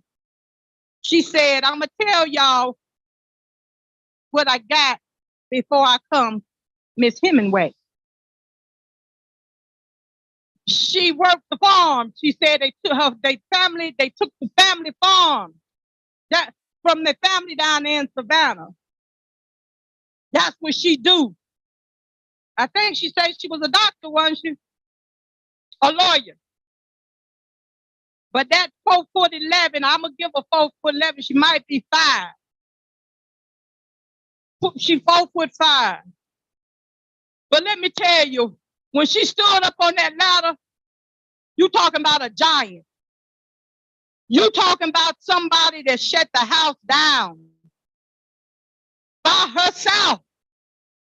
We got to get her in there along with the rest. And we get this right here, and all of these state representatives, they ain't gonna like us well in Georgia.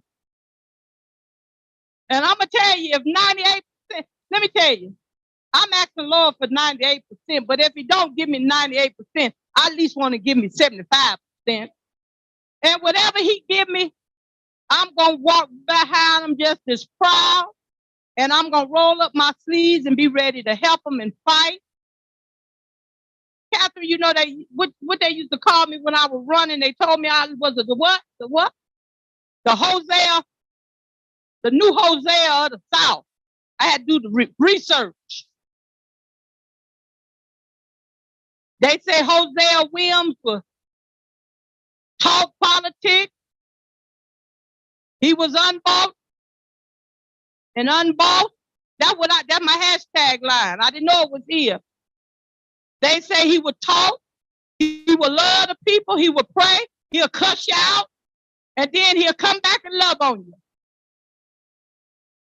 We got to make sure that we get these people in office, especially down there in Washington County.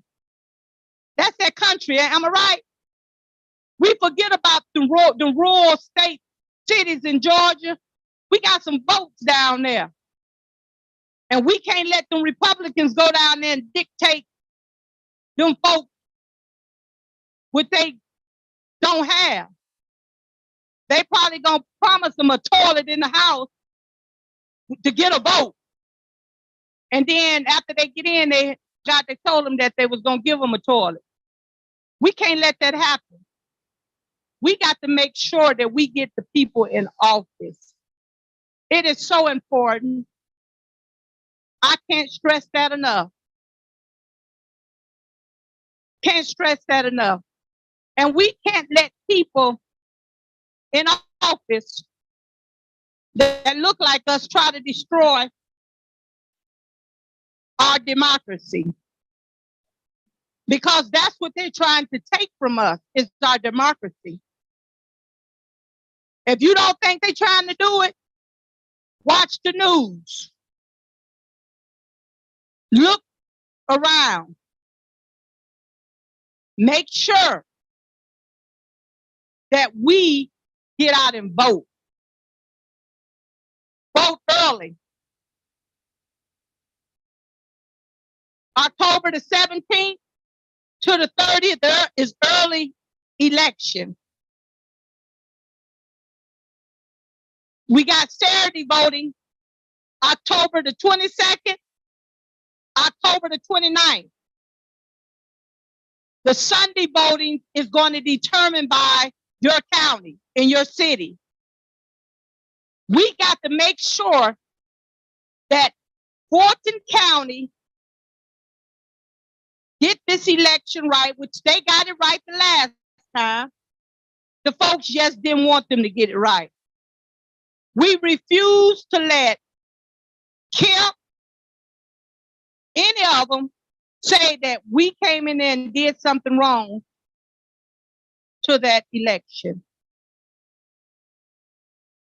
On the 9th of November, I want Stacey Abrams to say, we got 1,200 extra votes. I don't want nobody on the other side to say, find me 1,200 votes. I don't want that.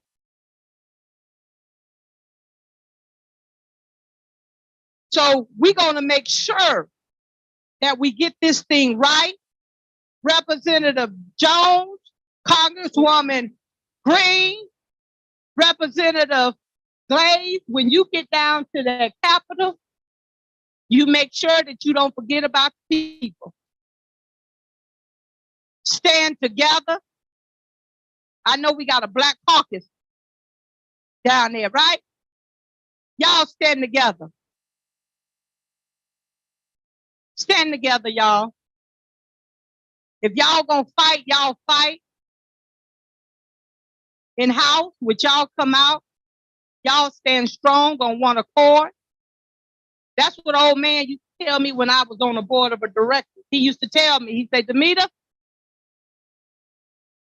we raise all this hell behind these closed doors. But when you go out in front of them homeowners, you on one accord. It took me a couple years and I got it right. I got it right. He used to always tell me, you don't need but 4 votes. And 4 votes beat anything, any time of the day. He used to tell me, Councilwoman Willis, because you know Mr. Rainey, he would say, don't worry about what they saying. You just get 4 votes. And when you do what's right, hold your head up and keep it moving. Elected officials, when you make a decision, you make sure that decision is the right decision. And then when you can go to bed at night and don't worry about that decision, you know you have made the right decision. But anytime that that decision keep you up at night, that you got to question, then maybe you made the wrong decision. Congresswoman Green, when you go to Congress, please take care of the folks in Washington County. Take care of the folks in Georgia. Do what's right. Please don't forget about the little folk. You a nurse. Please look out for the little folk. Lydia Glaze, when you go into down at the Georgia Dome, and Stacey Abrams wants you to cast the vote, sit down at the table with your colleagues, talk about policies and procedures, and do what's right for the people. Don't get beside yourself. I know you ain't, because you're a woman of God. I know you ain't. Ain't got to worry about you. I might have to worry about some other folks, but I ain't got to worry about you.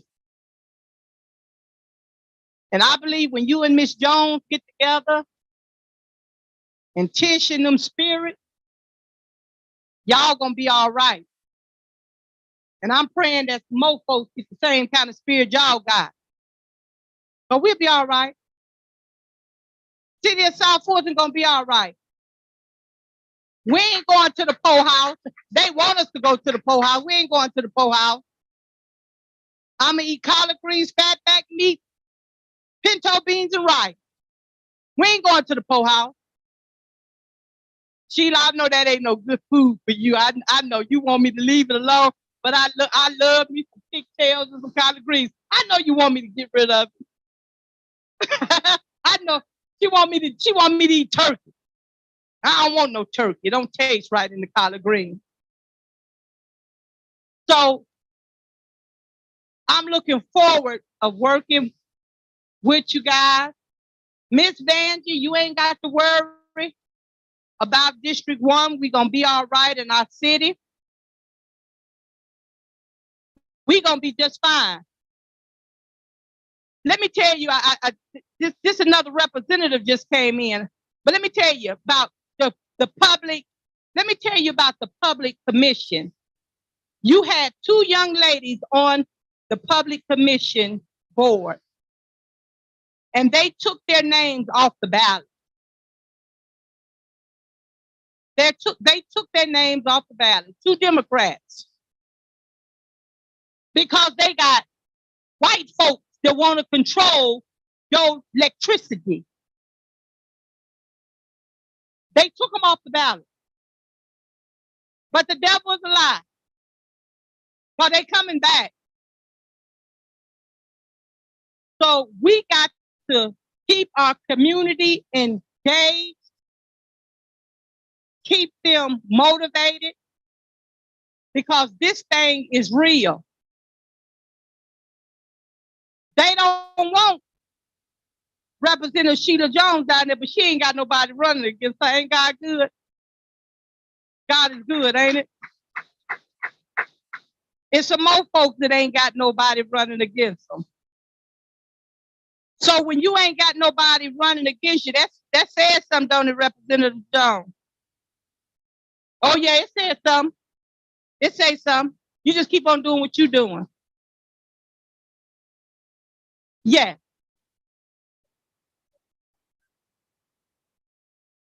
It was Patty Duran and Sheila Edwards. And I had an opportunity to talk to Sheila down at the convention, and she ain't giving up her fight, and they took off the ballot short notice, the Republicans. That's what they do. And we fall for the okie doke. I believe that they knew she was winning. And they don't, I'm gonna say it the way I want to say it. They didn't want a black woman running that. And they didn't want a woman running it either, Patty. But we got to get them in there. Just like they didn't want Daniel Blackman in there. But I believe anything that's for you is for you. Because look at Daniel Blackman now. We got to be careful. But we got to get them in office, because the public commission, it determines your bills, your light, your electricity, everything. It determines that. Superman just walked in the door. And that's not you. I'm talking about another Superman. Superman is the council of District 4, the city council man. And y'all call him JC, but that's my nephew. And so I'm gonna let nephew have a few words. He just came in. Thank you. He think he's my boss, and I have to tell him often that he ain't my boss. Come on, Uncle JC. They say you call him Uncle, he call you Auntie. They can't understand it. It ain't for them to understand. Thank you, Councilman. Don't worry about this. We're talking these mics. All right. Good night, everybody. Thank you guys for being here. Recognizing my fellow council members. Sister Lydia. Anybody else here from District 4? Sister Sheila.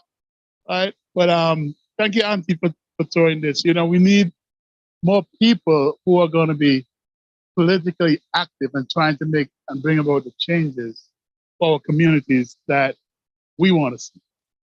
You know, one of the things that I recognize about a lot of areas of city of South Fulton, we are just too quiet. And unless something visits our doors, we do not seem to get involved. Like Sister Lydia is running for 67.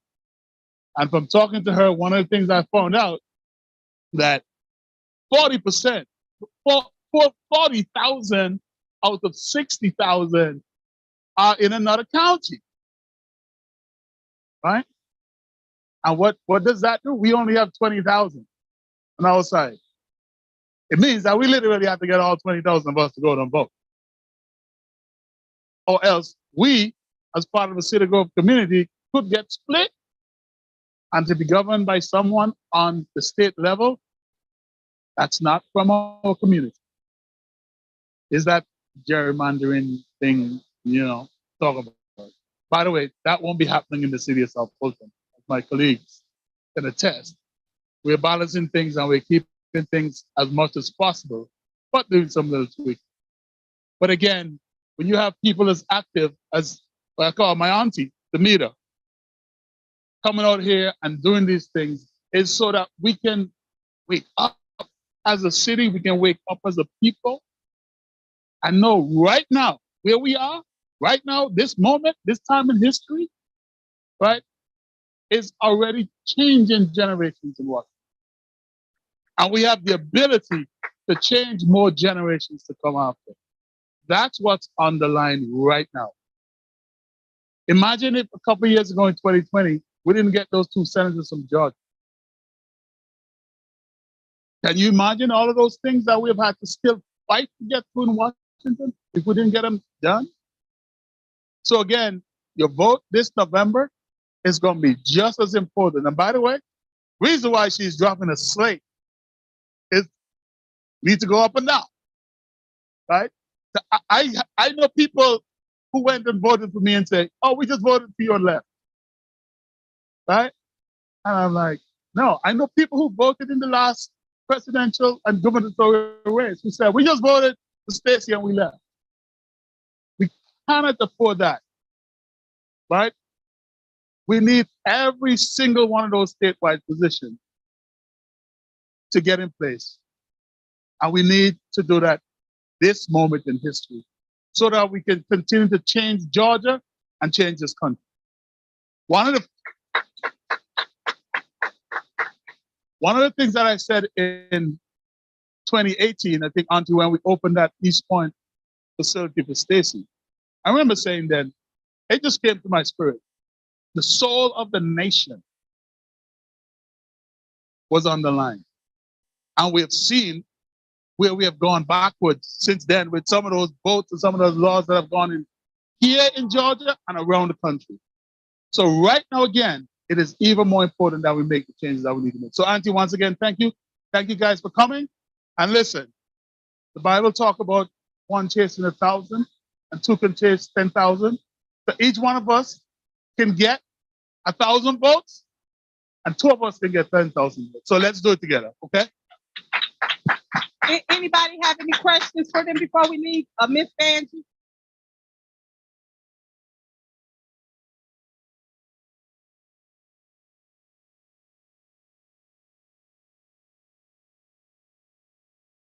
I don't have the answers, but I'm always asking questions.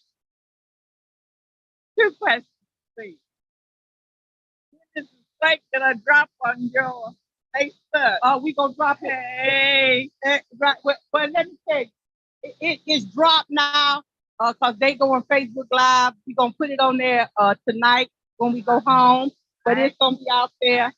And the other is, we had a discussion before about investors buying up and flipping property. It's my understanding the city of South Fulton has legislation that would impact the level of percentage or amount or dollars or whatever that investors can come in and buy. If we had some kind of restriction of, like 5%, 7%, that means that they will not be able to take the property away from property owners like you and I. That upcoming legislation that we. What? Thank you. they got the question, and what that's a good question, Miss Vanjie. And what I'm gonna do, I'm gonna get that question to this Miss Councilwoman Rao. You come on and answer that question. You want to ask?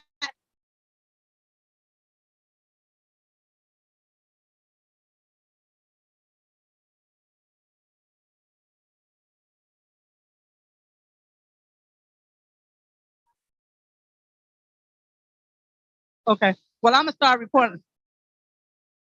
Yeah. What I'm gonna do, Miss Vanjie, I believe what I believe in following protocol.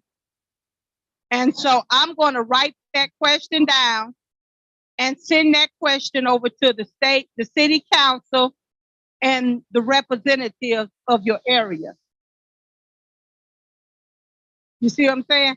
Because see, what I don't want folks to say is the council came and said something. I don't want them to get in trouble. So what I'm gonna do, I'm gonna write the question down. You send it to me, and I'm gonna direct it to the right people. But I'm gonna make sure your question will be answered. I want to thank everybody for coming. I know it's a ball game, and I'm ready to eat me a little chicken. I want to thank everybody for coming. I just want to thank the fellowship. I want to thank my followers. I want to thank the ones that donated. Let me say this before we go. The Democrat, and I'm a Democrat, we got a gala on September the 17th, next Saturday. And I put a plea out to folks to buy a ticket from me. Today, I have 3 more folks to buy a ticket that I got to go and get another sponsor, another table.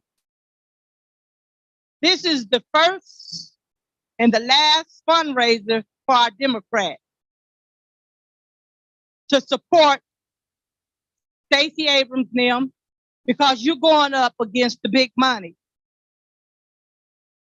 I'm asking anybody that can buy a ticket for $150 to contact me. And if you don't want to put on your best, get that ticket to a senior or somebody that's not able to buy a ticket for $150 and let them come. I heard somebody at the convention, a lady told me, she said, Damita, they got to buy the table. She said, I bought 2 tables already.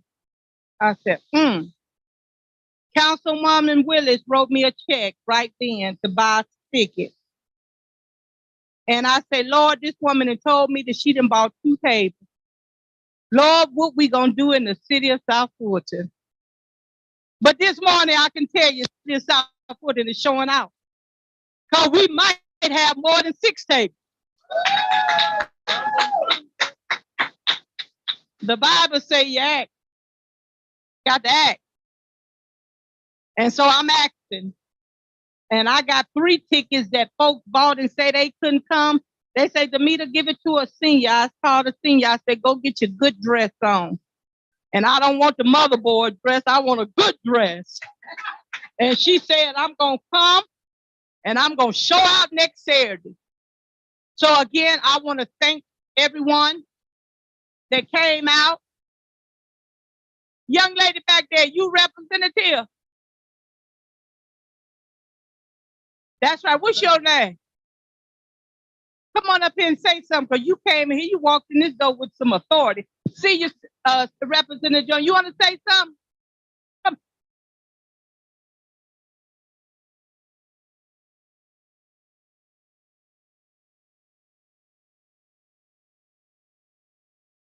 Thank you. What? Oh, but we take you, and the way you walked in that room, I can see you in a long formal dress next Saturday night. So I need you going to buy a ticket. And if you, yeah, that's why I saw you how you walked in that door like you had some authority. Okay. Oh, Said, thank you, darling. Thank you. The Bible said, ask. You better say that. I'm gonna let Minister Patrina something to close us out with a little prayer. Cause I'm gonna tell you, I'm ready to eat me a little chicken. Come on. And since I'm at Sandtown Pub and I'm dressed up a little bit, I might have me a little drink. I'm gonna keep it 100. So thank you for being one of my supporters. And let me tell you about the production crew. Mr. Oliver, thank you so much for coming all the way from Lithonia to do the production. Been out all day because you did the 9/11 over in Riverdale. Been out all day. Thank you. Oh, we got the powerhouse. Woo!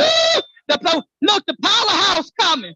I need a ladder because the powerhouse is coming in the house. But let me tell you, I want to thank the production company, WCEG Network. Some of these folks I did not know. What's your name, young man? You sit there.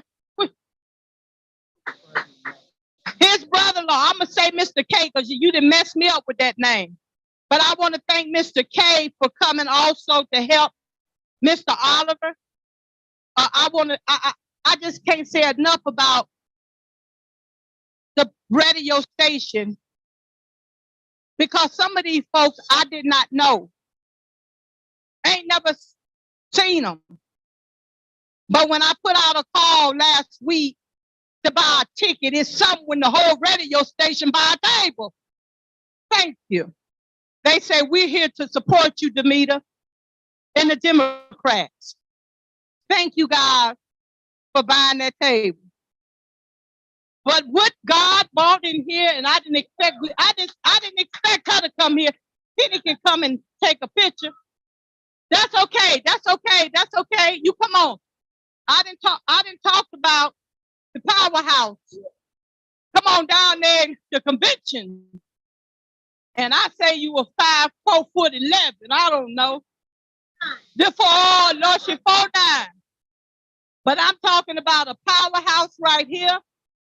And I want you to give it to him just like you gave it to him down there in Columbus, Georgia. Give it to him. I want y'all to vote for this woman. When I say this woman tore the house up down there in Columbus, Georgia, come on over here. Come on over here. This is the powerhouse. When I say the move of God in Columbus, Georgia, when she stood up, I told you they had to give her a ladder. You're powerful. Thank you. Now I'm going to give you to Mrs. Hemingway. And I want you to tell it just like you told it down there in Columbus. Thank you. So thank you so much. It is truly an honor to be here with you guys. My morning started out with a drive down to Americus, Georgia, then to Albany, then to McDonough and here. So it's been a long day, but I did not want to miss this moment. So thank you for sticking around.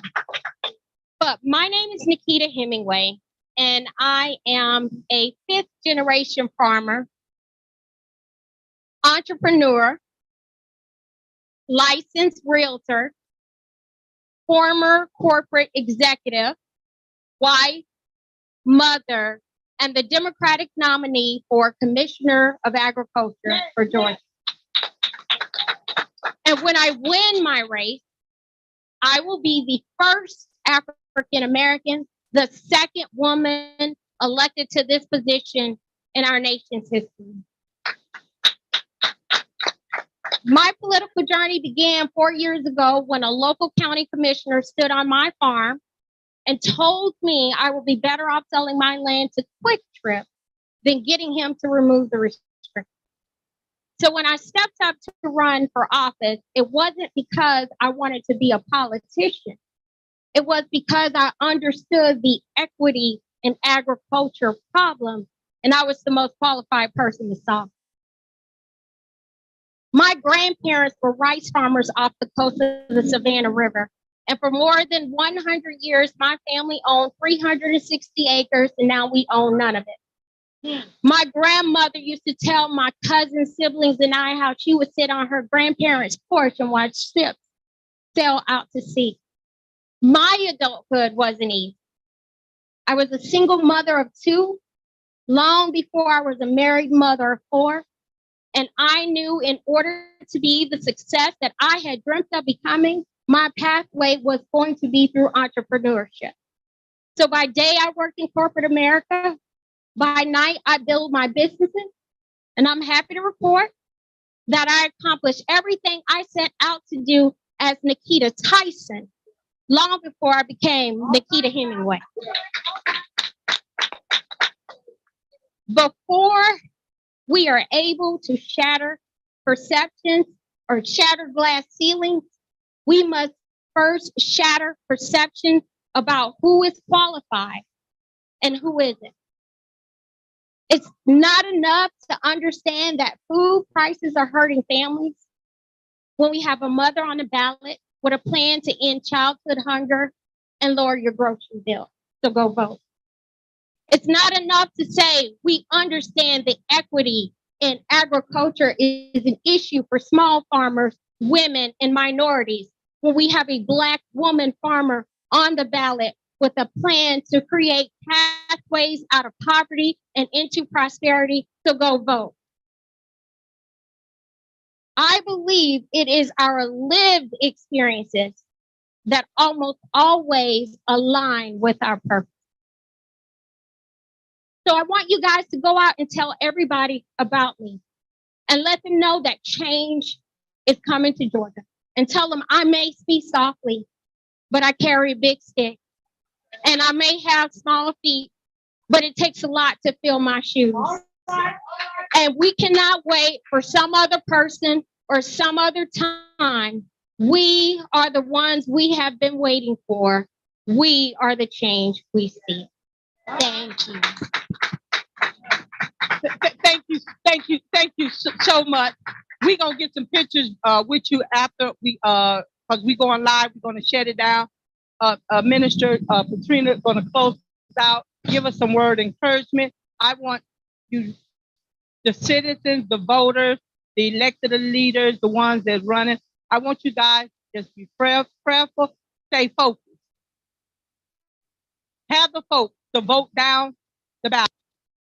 Again, with the slate, it's from Warnock all the way down to the city of South Fulton, Ivan Reynolds. It is 130 state seats. Go vote for them. I don't care if you don't know them, as long as they are Democrat, got D behind their name, you vote for them. Whatever the news reporters say, what folks saying, go vote. I'm saying to my folks, this is our last opportunity. And if we don't get it right this time, it's gonna be a long time. I won't see it. Unless God allow me to stay as long as my folks down there in the South. But I might be hell when I get 97 years old. That's, yes, come on back over here. Come on back over here. It's really important because it doesn't matter if we pick up a state house seat. What the legislatures will do is strip us of all of our power. So it's not enough to get Stacey elected. It's not enough to get me elected. We got to shoot for everybody. Helen Keller once said, the only impossible journey is the one you never begin. I'm telling you, we have the numbers. We just got to show up and vote. I went in Albany, Georgia, walked into a building that was owned by my primary opponent, and they were having a voter registration drive.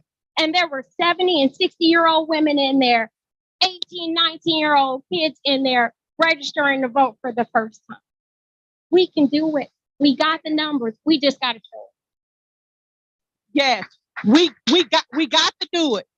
So what I'm saying, we got to do it. Democrats, we got to do it. We got to get from behind the keyboard, stop talking mess, and we got to do it. Because again, this is our last opportunity. This is it. They already sitting around the table thinking about what they're going to do to us. And one thing, what I can say about them, they ain't going to do like we do. Look how they doing 45. They know that son of a gun is wrong. They know he wrong. But they standing behind him like Jim Jones. They know he wrong. And then you got some of these wannabe black folk that's standing behind that crazy man. And if you notice, when they do their TV shows or they have a few of us in the back, they pay them $5 to get up there. And sometimes they go down there and get the homeless folks and make them wash their face using them. Then put a t-shirt on and put on, go get them a wig and a pair of sunglasses, Tish say, and then let them stand back there like they with them. We better stop being pimped out by these folks. Enough is enough. And if them folks can stand behind 45 and they knowing he wrong, I want to know why the hell the Democrats can't stand behind Democrats. That's what we gonna have to do. I told y'all I ain't elected official. I say what I want to say. So we gonna have to stop beating up on each other and support each other. I ain't telling y'all to go steal money, because if y'all steal, I'm gonna talk about y'all. But do what's right.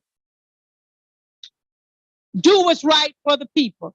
If you do what you was elected to do for the people and let God do the rest, we won't go wrong, Lydia.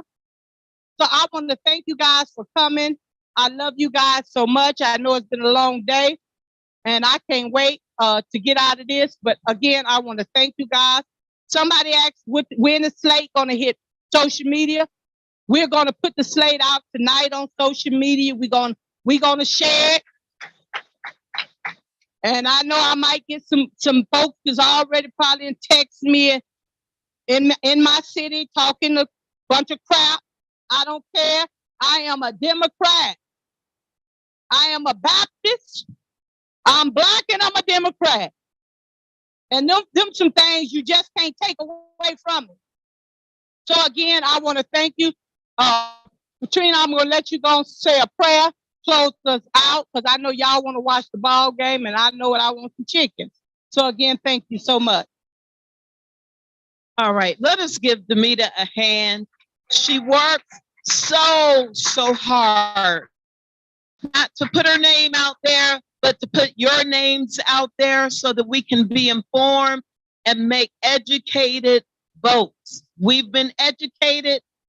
Vote blue, vote strong, and get to the polls. Okay, we know enough. We know enough. Everybody out there in Facebook, all of that. If you don't know how to vote, vote blue. Voting is a God-given right. It's in the Bible. When you go to the Old Testament, the Jews had to vote whether or not if they wanted a king. And God said, okay, if that's what you want, I'm going to give it to you. Likewise, he's going to give us what we want. But we have to make that vote count for our voices. So we got to get out there, talk. We all have friends. Instead of talking about junk, let us talk about getting to the poll. Again, vote blue. If you don't know what to vote, vote blue. When you go to sleep tonight, think blue so you can vote blue. All the way through. We have plenty of quality candidates. You can't go wrong. Vote blue, vote strong. All right, let us go ahead and pray. Father God, we just want to thank you for this beautiful day. You brought us together to tell us to exercise our right to vote our voices, Lord. in this 2022 season, Lord. We can't go to sleep. We can't play. It's time out to stop being so concerned about the gains when our lives, our livelihood is at stake. Lord, thank you for your servant, Damita, Lord God. She is fulfilling the calling on her life that you've given her. And thank you, Lord, for her husband who supports her all the way. We want to thank you for every county, every district, every corner of the state of Georgia that is represented here on tonight. And when we leave this organization, this place, this Sandtown Pub, Lord, help us to get home safe and sound, but be committed to share the news, Lord. We got to vote. Help us to do our part. Can't make folk do it, but we can tell them about it. Inform them of the consequences of doing nothing. So we thank you, God. We bless your holy name. And all of this we pray in the matchless name of Jesus. We say amen. God bless you. Let us get a picture with David.